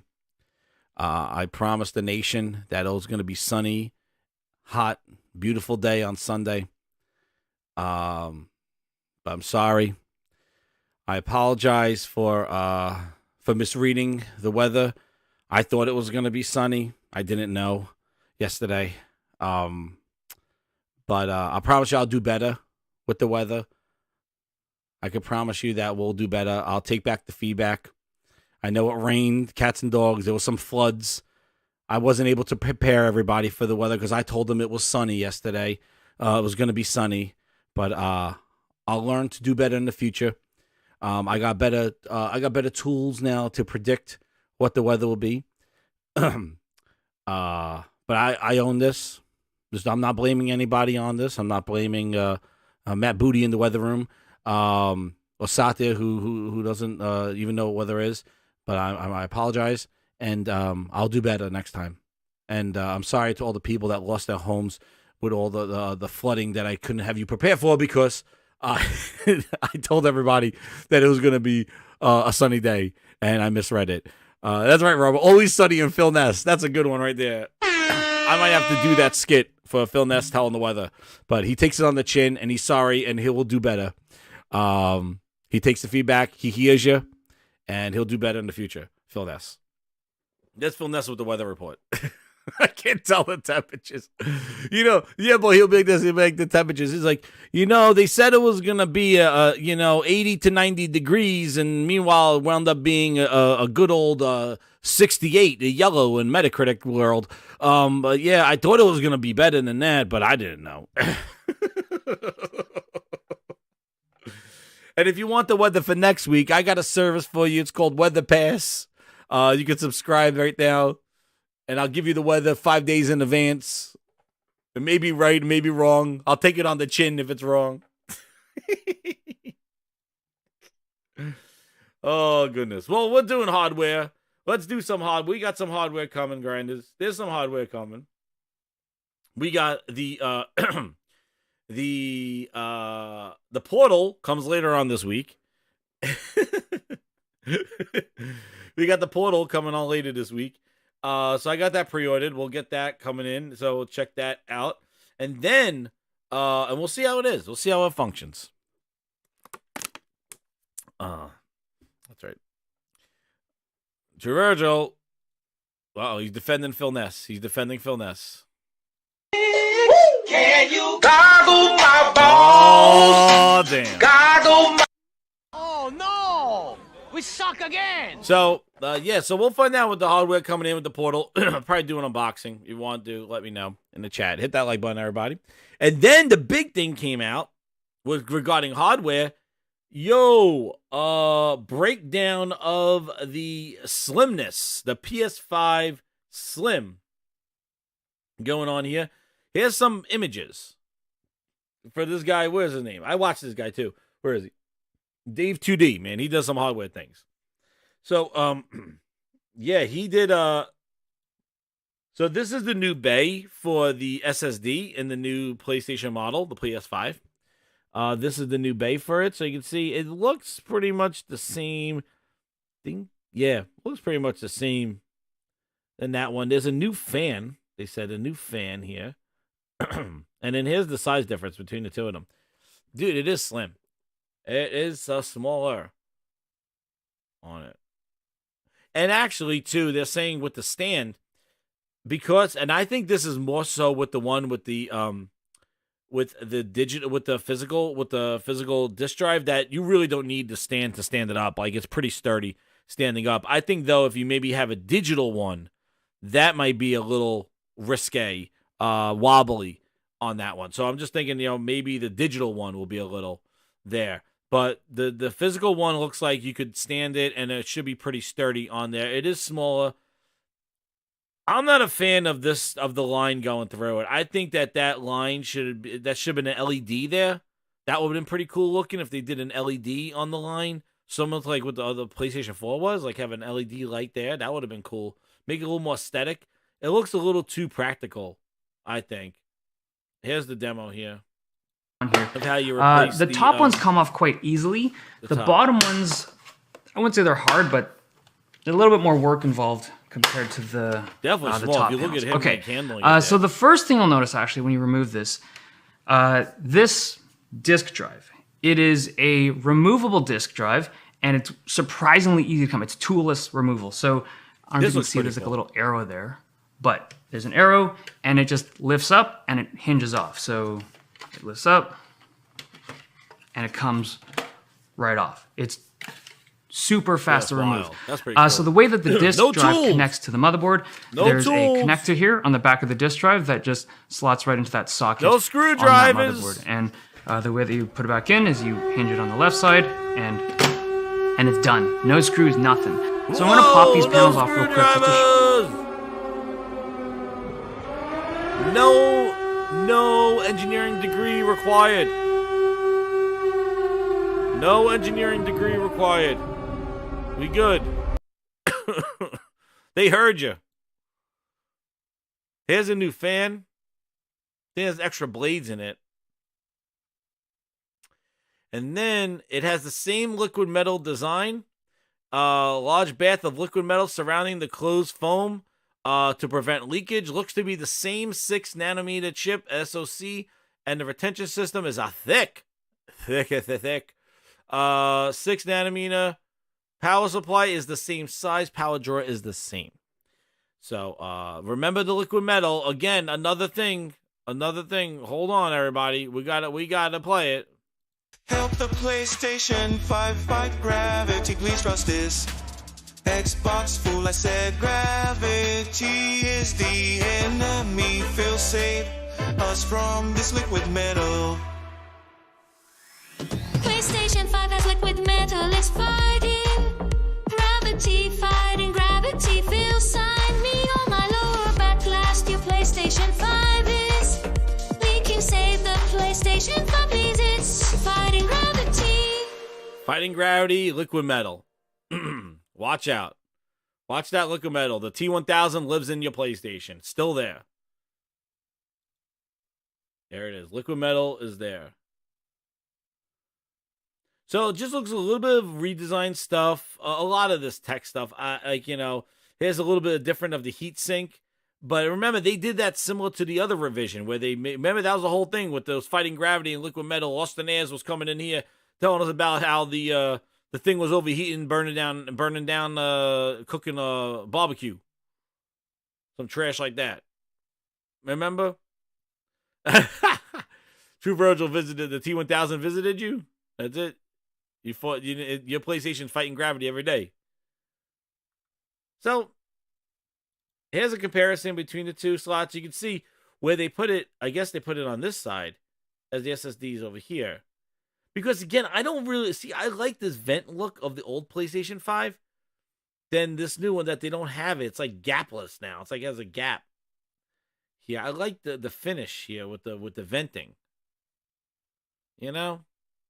It's going to be interesting with the thermal testing. I'm sure more they're going to do. This is more of just a hardware breakdown of it. But I do like, and also with the new fan too. But I did like this kind of finish here. I don't like that this don't have that. And here it is. Thin and thick. It is small, dude. Look at, and I bet you that's going to be the big surprise. When you see this, how small it is compared to the PS5. Yeah, see, Josh likes the vent look. Yeah, I like the vent look. But yeah, like, see? It would have been cool if this had a cool light, like a little more aesthetic to it. I feel like it's more practical where you just, like, pop that out. Let's see if they have another side-by-side of it.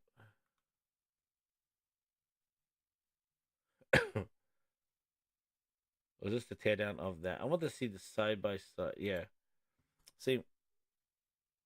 Yeah, so it has like this gapless here. It's like gapless there. It's all right. I guess I was going to see it in person, but it definitely is smaller. And this middle area is slimmer too. And no power compromise.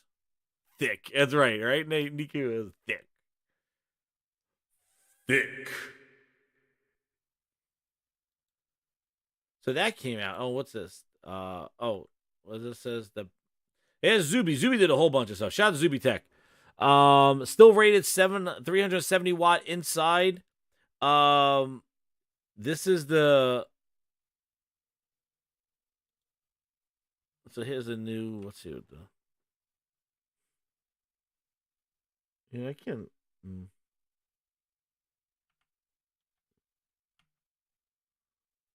Now remember too, the front, the front has two USB-Cs in it, where the other one had a USB-C and a USB-A in it. So that's another difference. Then this is the thing that came up and shook. It's a pair of these plastic feet that you slot into the side, or I guess like the bottom of the PlayStation 5, and when you flip it onto its side, if you can look in the hole, it's right. That's the vertical stand. Or sorry, that's the horizontal stand.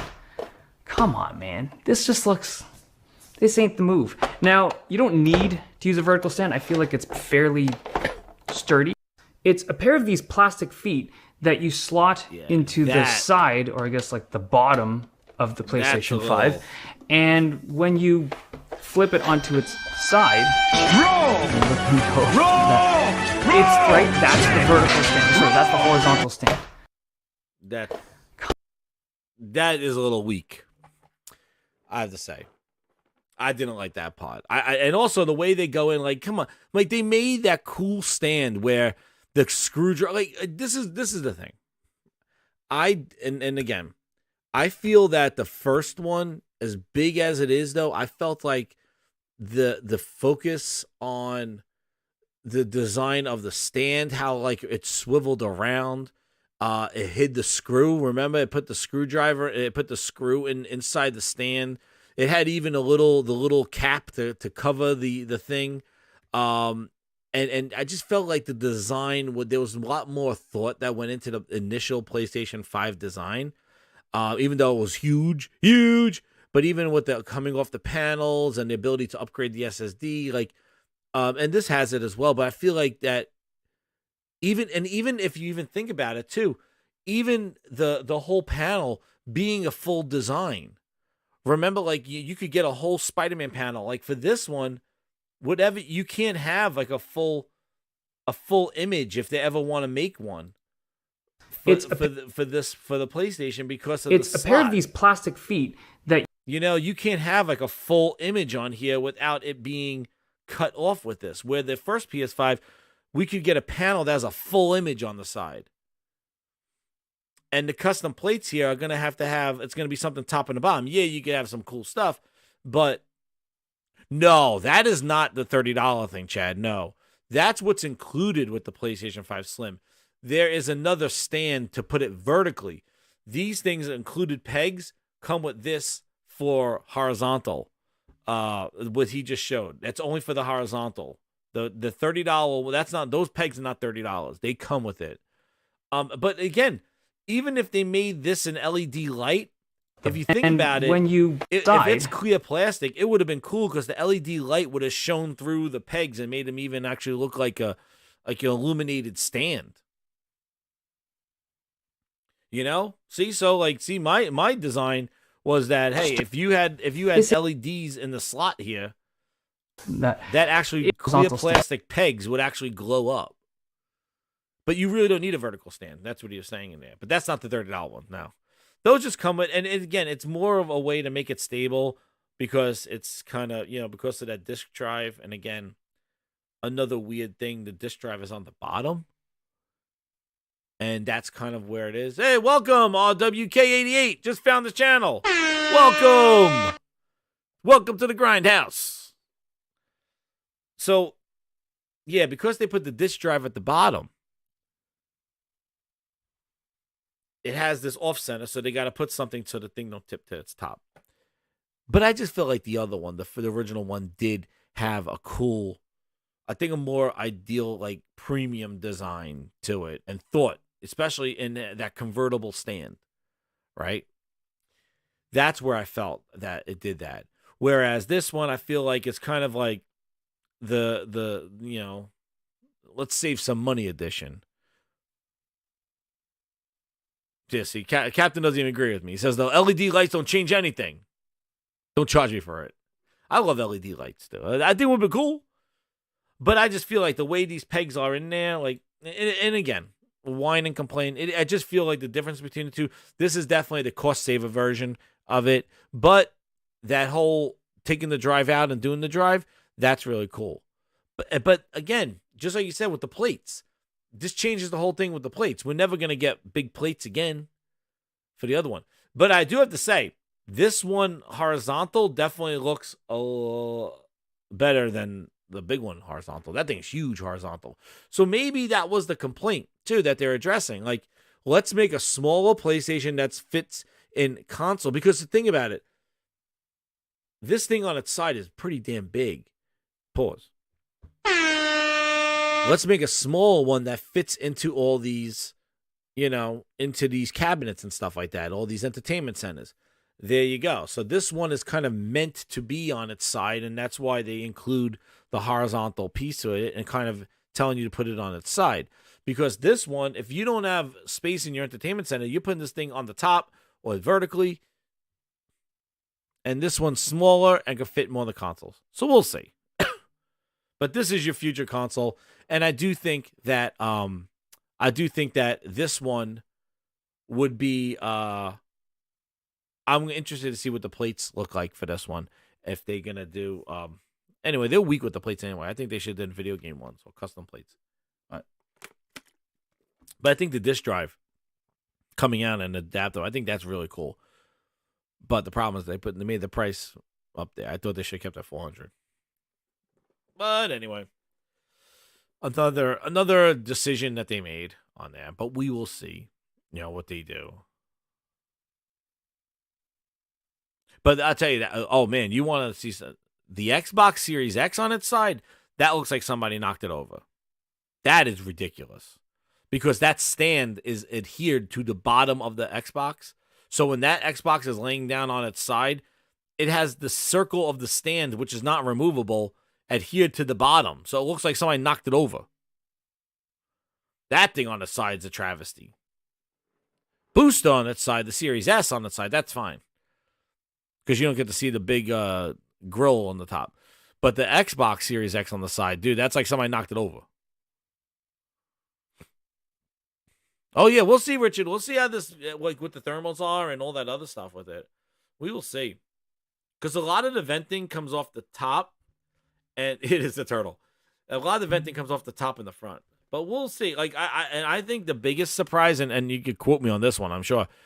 When people see how small this is, they're going to be like, oh, man, I want one. I'm telling you.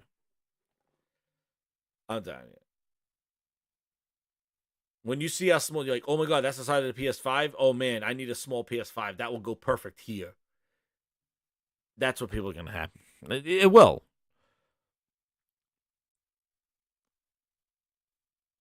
And you know what else too, Lord? I think people are gonna make custom pegs. And again, it looks weird. Like where, like, is there slots or you just like Plastic feet just randomly that you sticks it slot in there? in. Wait, hold on. I think there's actually holes. Oops. Let me see. I just want to zoom in quick. Are there holes? To the side, or I guess like the bottom of the PlayStation 5. Yes, there are and holes in when there. you I don't flip know. it onto its side, They don't just randomly look in the hole. get plugged in there. It's right. That's the vertical stand. But I think people are misleading too. I'm buying the Pro. That's right, Lord. We're going Pro. We're going Pro. Pro. We're going Pro on that one. Oh, I put the PS Portal. All right. So just to wrap up, not to wrap up, but we're going to go into Phil Ness, Win the World's Phil Ness. We had a little preview. A little preview of what a Phil Ness is. But like, so the whole thing is Phil Spencer's the savior, right? He was the savior. Well, one of the things that broke earlier last week and was rectified by yours truly, Phil Ness, Phil Spencer, he actually saved the day when the employees were complaining about their Game Pass getting taken away. And what happened is that a bunch of employees at Xbox said that their Game Pass was getting taken away. Their Game Pass benefit was getting stripped from their benefits package. They didn't talk about their health care. They didn't talk about their vision or about dental. But one of their benefits was that their free Game Pass was getting removed. And it was causing a ruckus. Oh no! We suck again! Yes. In the moves that Phil Ness made, something happened. Spencer! Phil Spencer! Phil Spencer! Where was he? Where was he? Nobody cared about their benefits, how Satya's getting paid. All of a sudden, they didn't care about their health, their dependents, health insurance. No. Where's my free Game Pass? What I thought was pretty funny is that it was such a great value. Why would there be such commotion when Game Pass is taken away? Do Xbox's own employees find that this thing is not worth paying for? Because if it was such a great value, they'll be like, you know what? I appreciate all the getting Game Pass for free was great, but it's got taken away. But you know what? I'm just going to pay for it because it's such a great value. Paris tells me all the time it's such a great value. Like, they took it away from us. Like, why? Like, yeah, it was great while it lasted. But I'm going to pay for it now because I think it's great. My kids love it. Everybody loves it. I'm going to pay for it now. No, they didn't do that. Instead, they went to Twitter and complained, a commotion. It's taken away from us. But if it was so good, it was like, do you think it's not worth to buy? You need to get it for free? I wonder how many people will kill Cap for this service if Phil Spencer wasn't given out with a goddamn Doritos and an ass wax. But they cause a ruckus. Somebody, damsel in distress, somebody save me. Okay. Somebody. Holy Spirit, activate. Oh no. Somebody. Spirit, They activate. took away Game Holy Spirit, Pass. activate. We need a hero. We need a hero. We need somebody to save us. Oh, Lord, we need a hero.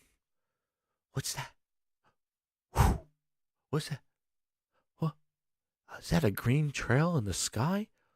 What's that? Would you ship that? Oh. What you just played? I hear somebody. Who is it?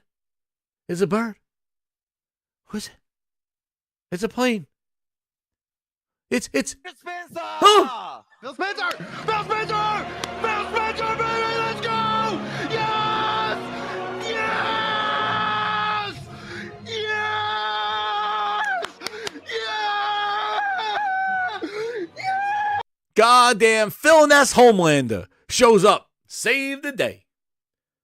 They ran to the streets and they said, some employees have taken to the company's internal messaging platform. They went to Teams and said, bullshit, we're having a Teams meeting. I don't give a shit about what we're shipping next month. I don't care about what games. Would you ship that? I don't care. What you just played? I don't care. I don't care. We're having a Teams meeting right now to talk about they took away Game Pass. The best value in gaming that nobody wants to pay for. They cap for it. But heaven forbid, if I got to lay out $17 of my hard-earned money for that trash, it better be one of my benefit perks or I'm leaving this company. We have to have a Teams meeting right now. They went to the messaging platforms to voice their objectives because they got so much work to do. They said, cancel everything this afternoon. We're going to rant on Teams about how they took away our Game Pass. And then somebody gets on, it's like, it's the best value. It's not value anymore. It was good while it lasted. No, it's not. I'm not paying for that shit. I want it for free. And then it even prompted Phil Spencer to respond. The savior. And of course, Phil Spencer AI says what he always says. It wasn't me. You saw me lying on the sofa. It wasn't Phil. You see me in the car. It wasn't Phil. It wasn't me. I don't know. I don't know. I take it on the chin. I hear your feedback. I hear you. I hear you. I hear you. It wasn't me. It wasn't me. I didn't know. It wasn't me. You saw me lying on the sofa. It wasn't me. Phil said, I don't know anything about Xbox. I'm just the CEO of goddamn gaming of this company, but I don't know anything. Call HR. I'm sure HR's first thing to cut was Game Pass subscriptions of their employees. Phil, I'm sure.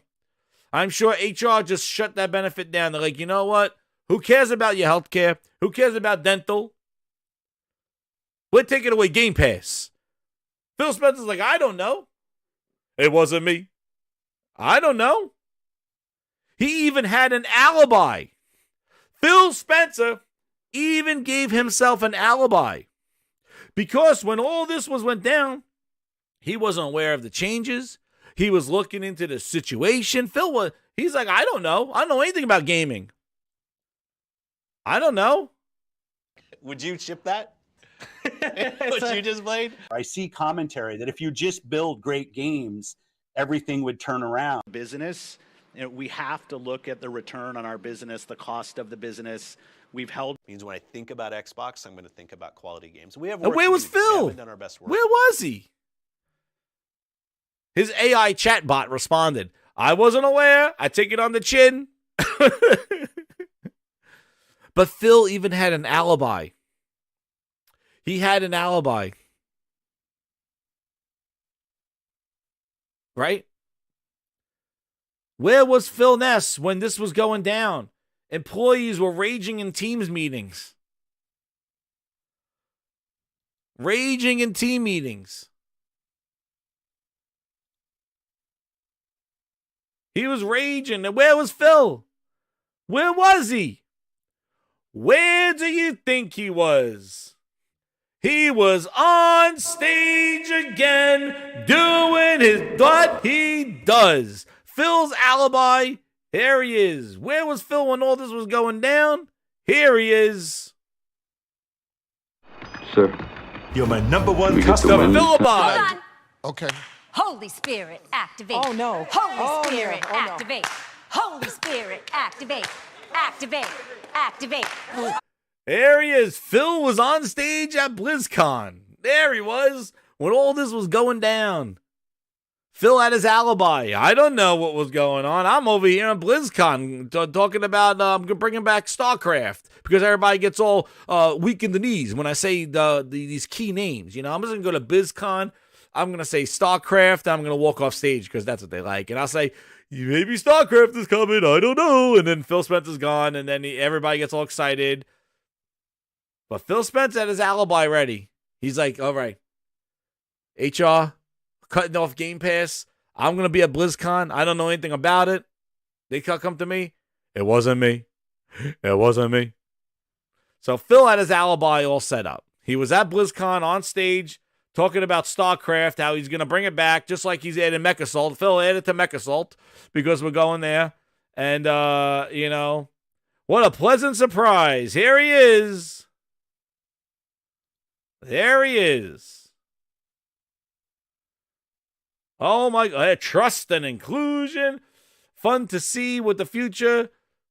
Phil Spencer taking part in the celebration. It's going to be a key. Xbox to deliver on what they said, helping Blizzard to foster a positive environment, unlike bad Activision leadership. He was there spewing all the Philness. He had no clue. What the hell's this? Are you kidding me? That's their app. Look at this Windows Phone Central stupid ass pop-up. All the latest news, reviews, and guides for Windows and Xbox diehards. Hold on. Okay. Holy Spirit, activate. Oh, no. Holy Spirit, no. Oh, no. activate. Holy Spirit, activate. Activate. Activate. One of the things I really love about being here is the families that are here. Oh my God. Phil Ness. Where in the world is Phil Ness? It's a cult. Join here for Xbox diehards. Holy Jesus. Then name it Xbox Central, you dumb. Windows Central. Nobody from Xbox found Windows Central. God damn. Stupid ass thing. Here he is. I don't know what's going on, but Phil Spencer's alibi, while it was all going down, here we go. Let's see what he has to say. Our commitment at Xbox is to bring more great games. Our commitment at Xbox is to bring more great games to more players in more places. Our commitment at Xbox is to bring more... Phil Spencer, baby, let's go! Yes! Yes! Yes! Yes! Commitment at Xbox is to bring more great games to more players in more places. That's why I told everybody over at Bethesda to stop making the PlayStation version of Redfall and Starfield, because I want to make the games more places and more players. Our commitment at Xbox is to bring more great games to more players in more places. So what happened with ZeniMax? Is that not apply to ZeniMax? That's what Pete Hines complained about. That's what Pete Hines was like, well, wait a second. Why is Activision getting more games in more places, but we got to stop making PlayStation 5 versions of games? You came in and said, don't make the PS5 version of Redfall. Don't make the PS5 version of Starfield. They were already in development. Don't make them. Is that more games, more people? So how do you walk around doing that stuff? This is what I don't understand. See, people get on Sony's ass because, like, they make exclusive games. They should. Phil Spencer should make it all exclusive. Do it. Because you should. You should have exclusives. If you're spending all that money, remember, you don't spend $70 billion to make something not exclusive. I remember that talk. Or when they bought $7 billion of Bethesda, they're like, well, you don't spend $7 billion on ZeniMax to make things not exclusive. Well, hold my beer, because they spent $70 billion and keeping Call of Duty everywhere and making Call of Duty on a Switch. So spending the money doesn't mean that they're making exclusives. They should make it exclusive, because he looks like a goddamn hypocrite going around saying our job here is to make more people play, but you're canceling out the PlayStation version. So the caveat is you are making more people play as long as they go through you. That's why. As long as they pay your bottom dollar, as long as they subscribe to your service, as long as they go through you, they could play wherever they want. That's what you're making sure of. As long as they set up an account and engagement with you. So you are still determining where people play. You are still doing, quote, exclusives. But these exclusives happen to be on different platforms where your service exclusively hosts these games. It's just a play on words. They're not putting exclusives on just the console. They're putting exclusives on their service, which is available on other platforms, but it's through their service. So you can't play where you want. You want to play Starfield on PS5, you can't. And again, I don't give a shit. Make exclusives. That's what you should do. But don't go. Our commitment at Xbox is to bring more great games to more players in more places. Our commitment at Xbox is to bring more great games to more players in more places. And again, you're at BlizzCon. Our commitment at Xbox. Who? Are you calling a PC Xbox?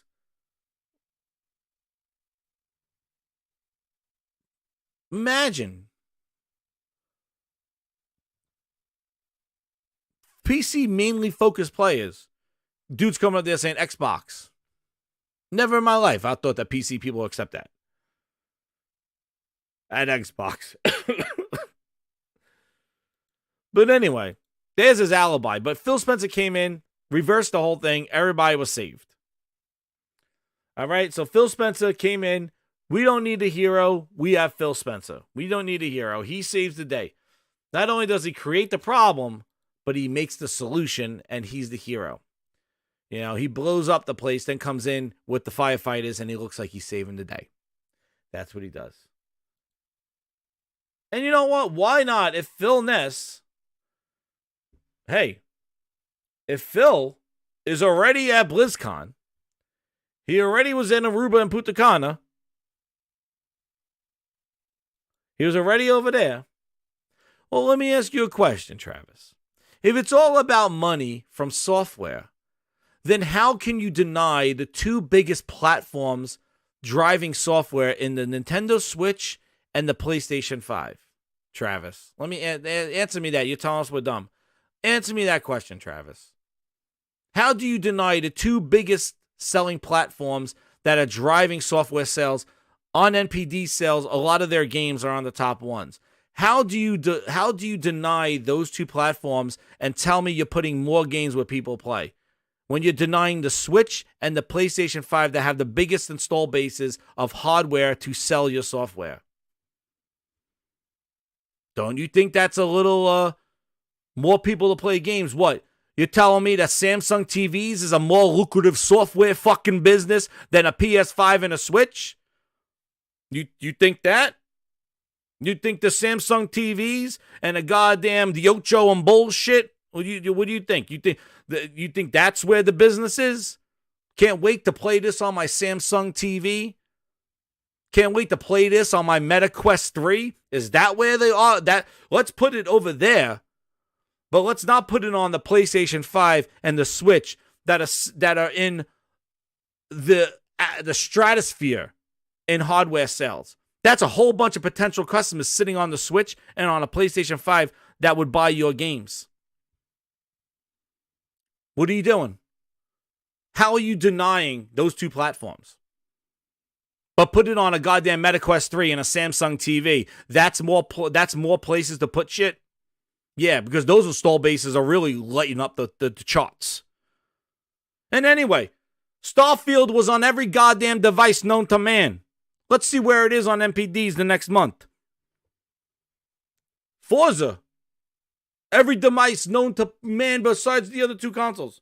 Are they staying on NPDs for months and months on end because they're available to billions of people? 20 billion cell phones. Are they there? No, they're not. They're falling off the charts faster than any of the previous games have been.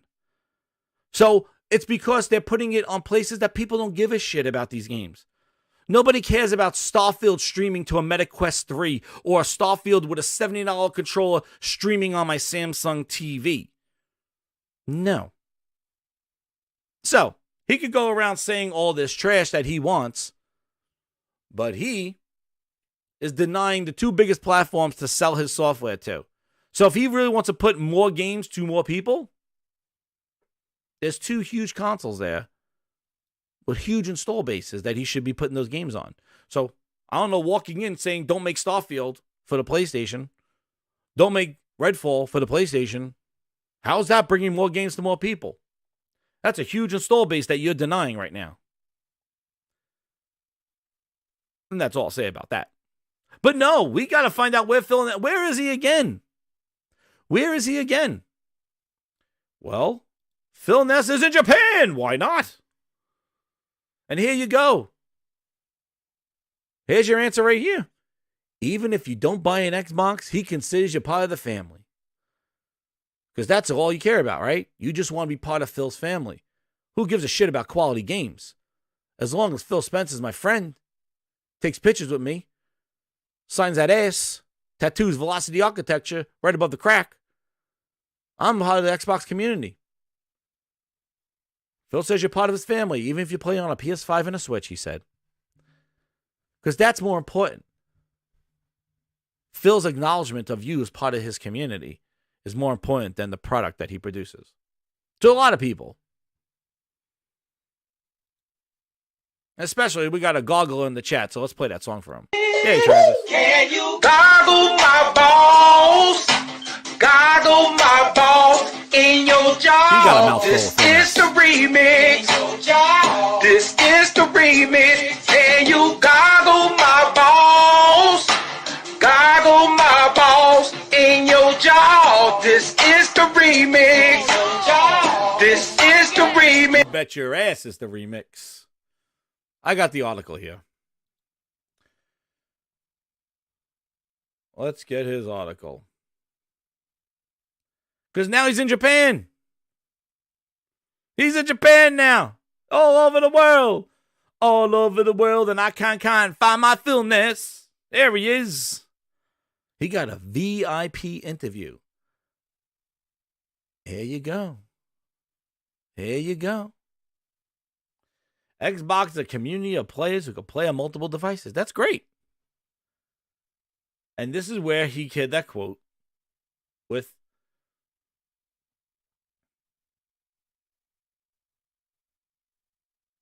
where is it, Phil? And here it goes again. Just like what he said to the other interview. In addition to supporting creators in Japan and production of X Series S's, the enhancement of Xbox Game Pass content is a great addition to the Xbox Series X. I think it's contributing to the spread of the S. This is Phil in Japan. Phil's big in Japan. That's right. Xbox Game Pass is important to Xbox. Just not important to Satya's bottom dollar line, right? In particular, the growth of PC Game Pass is remarkable. Wow, Phil. Incredible. You said the same thing last year.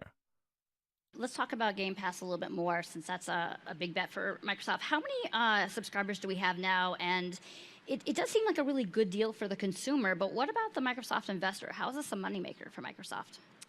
Our last public number was 25 million subscribers that we've talked about. We get an update? Not right here, but we did talk about growth on PC. So our Game Pass subscription, not expecting everybody's following the video game market, is available on gaming consoles and on personal computers. And you can subscribe in both places. We're seeing incredible growth on PC. I think Satya Nadella, in our earnings yesterday, the CEO of Microsoft talked about, I think, 130, 140% year. How nice. That was a year ago. Now, a year later, he's saying the same thing. PC Game Pass growth is incredible. Good job. Is it possible that more Game Pass users than hardware units sold? That's a good question. For us, we believe that there are people play the game, including Game Pass users or Xbox users. Of course, there are many ways they could go and play the home console, but at any home, they can play any game console on PC. And where they're going, they play in the cloud. There are so many places on so many devices. This may raise the question, is Xbox a multi-device community? But I believe the Xbox is a community of players who play games on multiple devices. I travel a lot, and I carry my Asus ROG Ally, a portable PC. Oh, I thought he was carrying around the G Cloud. They don't use the G Cloud anymore? It got replaced with native games. Oh, wow. Remember he was running around with the Logitech G Cloud, my exclusive interview? He gave it to what's his name? Kojima. But I guess he's not using that anymore. Now he's using the ROG. He went for native games over cloud. Oh, damn. All my saves are on the cloud. Switch screens. Community. Carry with me. I get home. I play a video game. Again, I do interviews. I take away Game Pass from my employees.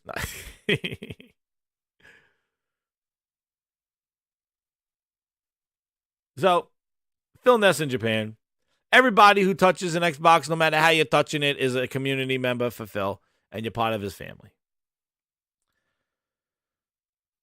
And that's what he said. He said, you're part of my family. You buy an Xbox refrigerator, you're part of the Phil Ness family. Hey, my whole thing is that, listen, we all know he wants to put the games on PlayStation and Nintendo. We know that. But he wants to do it his way, which will be putting his subscription service on their platforms, which will compete with their storefronts for third-party games. So it's not lucrative right now for him to do it. So he found another way. And that way is by putting the games that are right there, like Minecraft, like Call of Duty, that are already there, and just slapping on the Microsoft name. So that's the way they're going to get into the door over that way. And again, he did put, putting more games everywhere. You got to say, Call of Duty on the Switch. He did make that happen. That wasn't his initial plan, but that's what the regulators forced Phil to do, because that wasn't the initial plan. It wasn't. And you know what we like to do here? Grinders, let's go back. Just like what Cosmic Hero was saying. Let's go back in time and see some Phil Ness. Hey, Phil. We haven't gone down memory lane in a few episodes. Let's go down some memory lanes, Grinders. Join me. Hit the like. Let's go back and get some nice Phil Ness circa 3 years ago. Let's see what Phil has to say. Hardware's ready and software's not. Would one come, will things just come out as they're Halo. ready, or will things kind of stay? Remember, Phil, it wasn't me. Coordinated and paired up no matter what. Yeah, I think it's a great question. And we're in constant conversation with our This is leading up to the Series X launch. Halo. Party partners. They're all learning day to day as well, how their teams are working.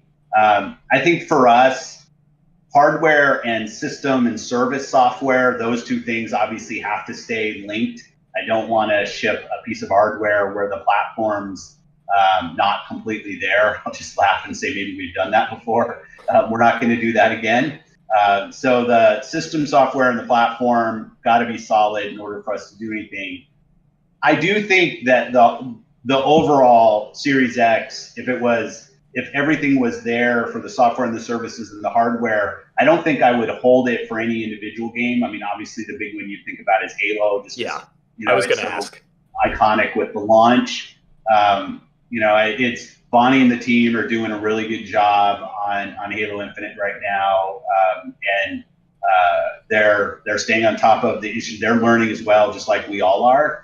But I think we'll kind of go in eyes wide open on what we're trying to get done. But I don't think we would hold the launch of the overall platform for any individual game. I think we just have to be very transparent with people on where we are and how we're trending, which is something that we've tried to do from the beginning of this platform, and let people know how things are going and giving people real behind the scenes on where we are. And even from a PR perspective, we were having discussions about through the summer, do we kind of up our cadence with our see what progress we're making, because this is kind of an unprecedented time trying to launch a new platform in a circumstance like this.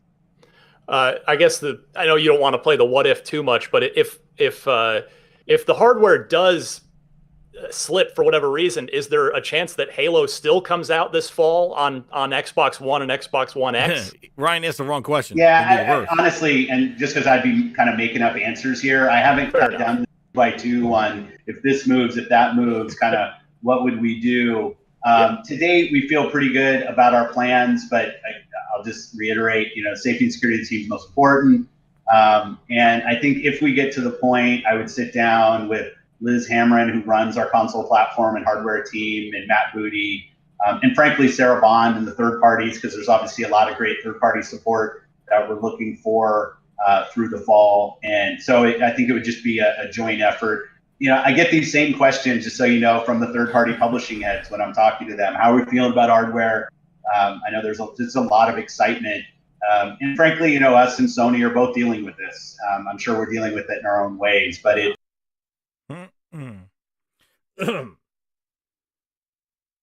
How is he not aware about the issues going on with Halo? Everything looks good, Bonnie. Everybody work. He's such a mouthpiece. Such a mouthpiece, right?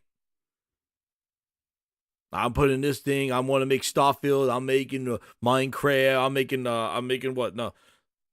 What is it? Star Cities. What the hell he wanted to make? StarCraft, and all mouthpieces. All mouthpieces.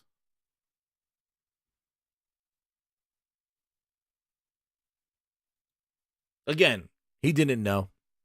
He didn't know what was going on with Halo. Everything was fine. Everything was great. Kenya, and I was in one of these little painted buses, small buses that are used as kind of cabs. And they had a Wi-Fi router that you actually had to earn. You had to watch some ads to earn credit to get out of the local hard drive. They had stored content on the hard drive. So I was able to do that. And this was way back in the day before we had data centers globally. So I'm sitting in Nairobi with my phone, routed through London to Quincy, Washington, bringing up Crackdown. To be clear, at kind of like 2 frames per second.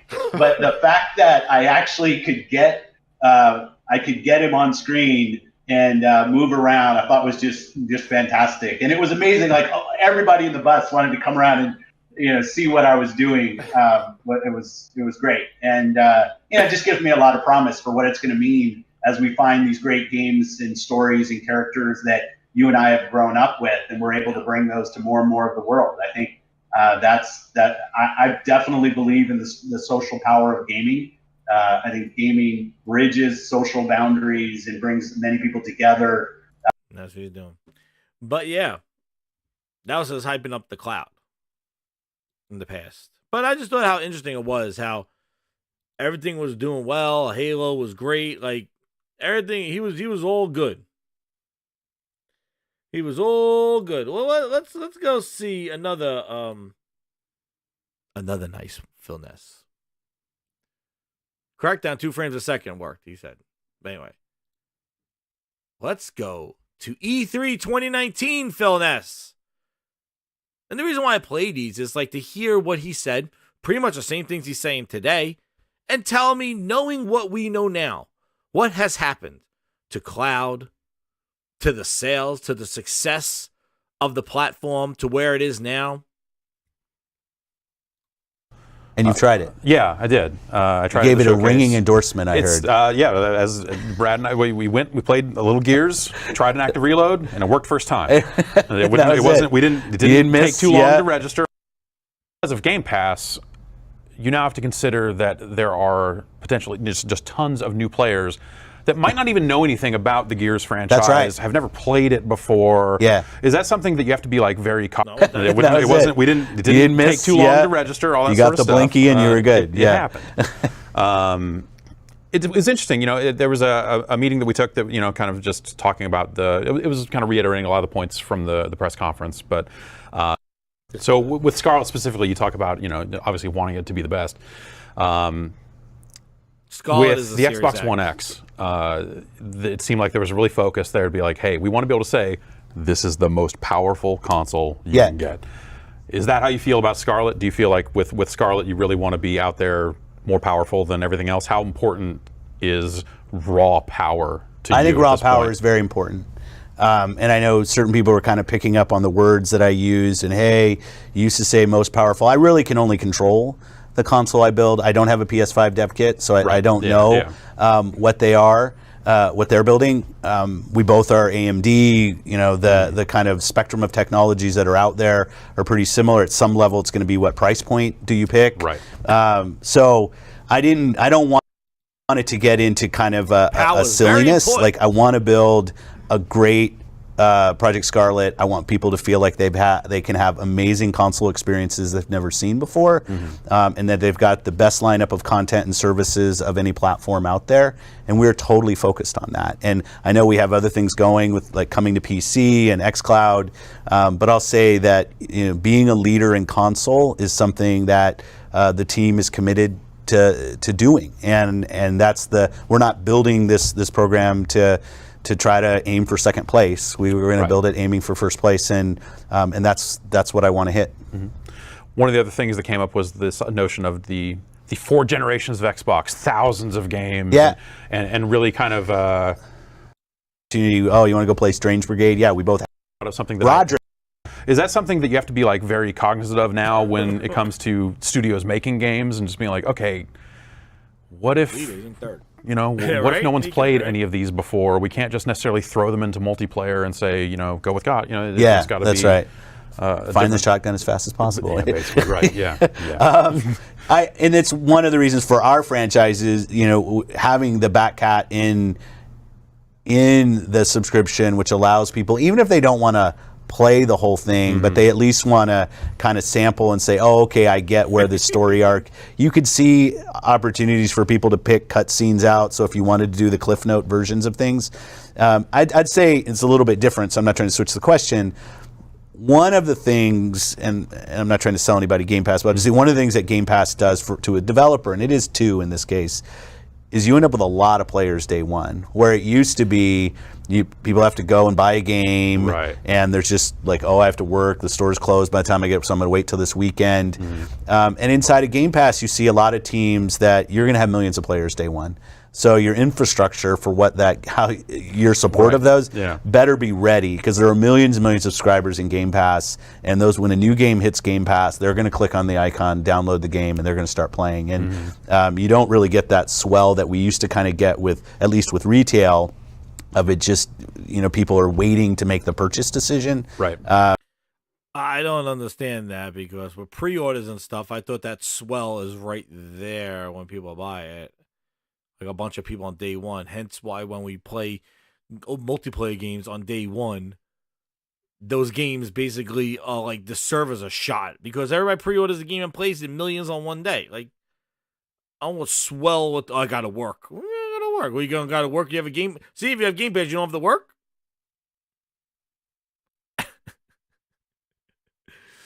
Cosmic Hero 10, thank you so much, man. He goes, man, makes me miss the days of Shane Kim and Peter Moore. Even the Don was better than this clown. What a liar Phil is. Xbox is done before 2027 gets here. Good riddance.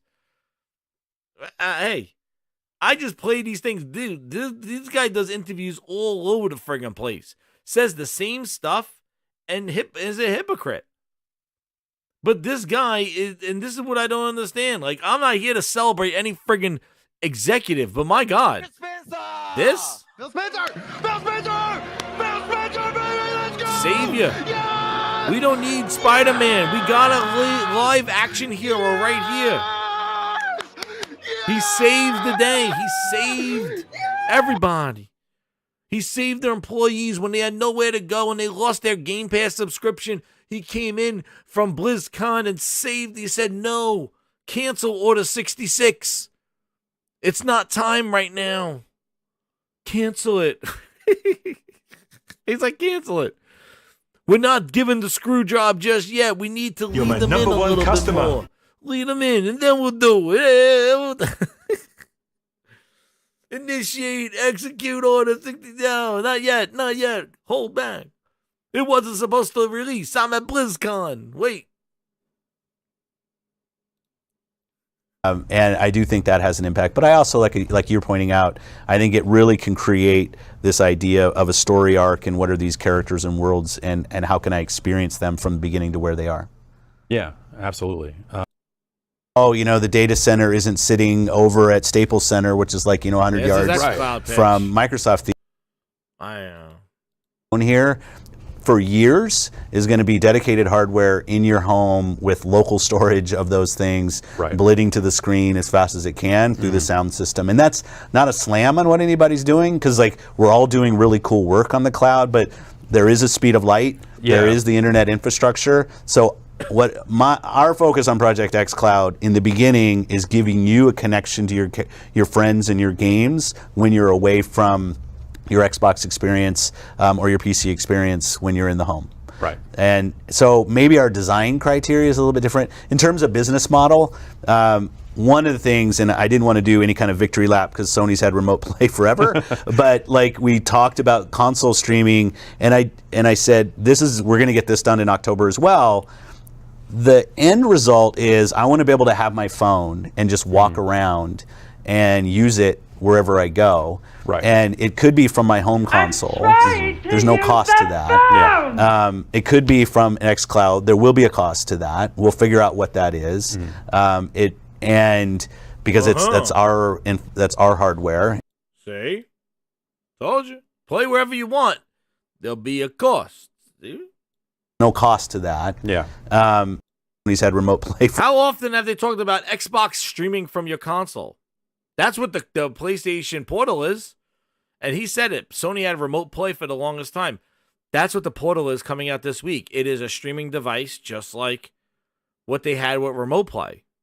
But he's not talking about it. He's saying forever. When's the last time they said stream from your console and play? It's always been xCloud.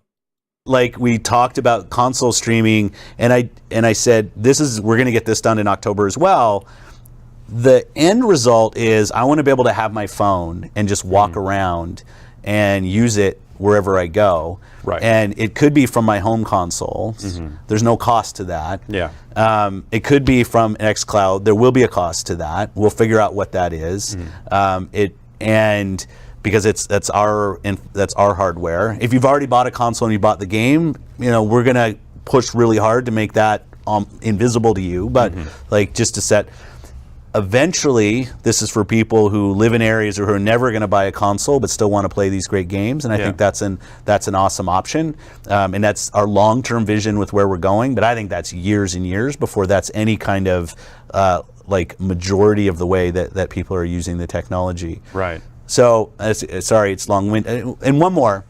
I also love the idea, now I'm just the team's going to throw rocks at me. I love this idea that I might actually be able to offer up my local Xbox when I'm not using it for people who are walking around, for them to run from my local console, and somehow me in my house, I'm actually able to get value for, it's kind of the gig economy of game streaming. Yeah. But you're renting CPU time. That's right. And if my console is just sitting there and it's silent and I'm not getting charged for upload, out of house bandwidth. Now we're not doing that. That's years, and that's why the team will hate that I'm even talking about it.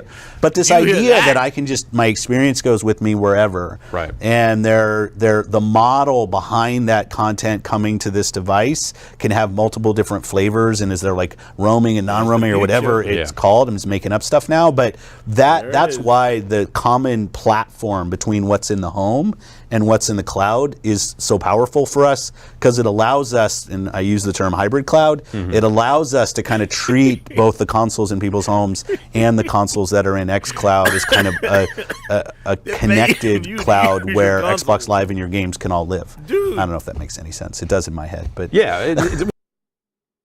Would you ship that? What you just Do played? you hear that vision? And he's, this is years from now. Dude, he was saying this in 2019. What is he talking about? 30 years, 20 years from now? You're gonna charge people to use your console walking in the streets. Paying you to use your console, dude. That's the kind of shit that they're talking about. That's why this whole getting them. See, that's where everybody is like. I know you guys are going crazy. That is why when you look at this, they're not getting out of the console business because that's their vision for console. It's basically going to be like a server.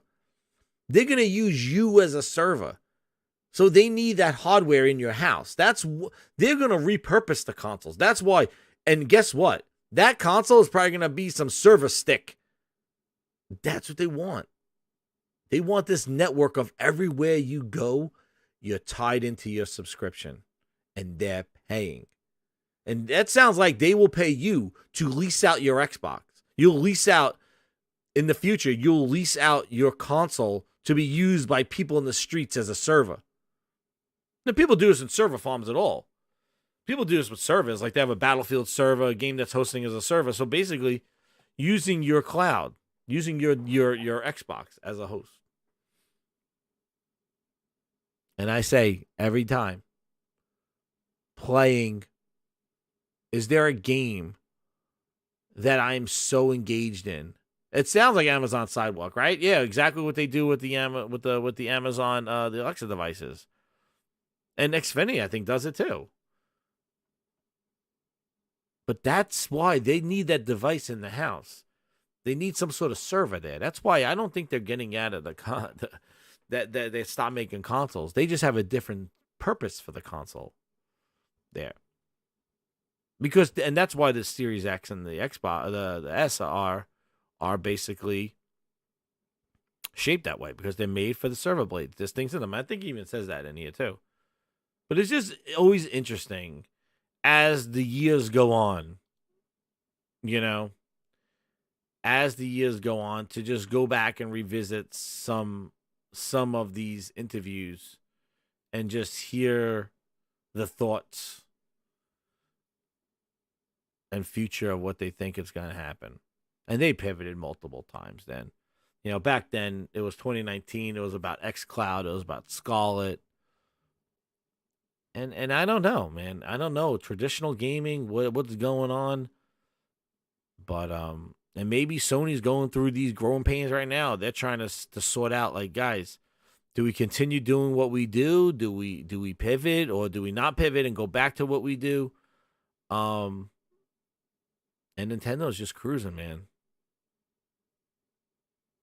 And I think that's the thing too. Like, I feel like too, and then like Sony could just do a Nintendo. And I don't know, like, they have the IP, they have the quality, they have the storytellers. Like, just stick to what you're good at. Stop chasing, don't go down this path, because these guys are they're doing something totally different. And you hear none of this. I mean, Sony don't say it in the public either. That's right, Josh. That's why we don't know. But we don't, like, they've took gaming to how it fits them and what they want. And gaming had to conform to this vision for him. And that's why they're doing it this way.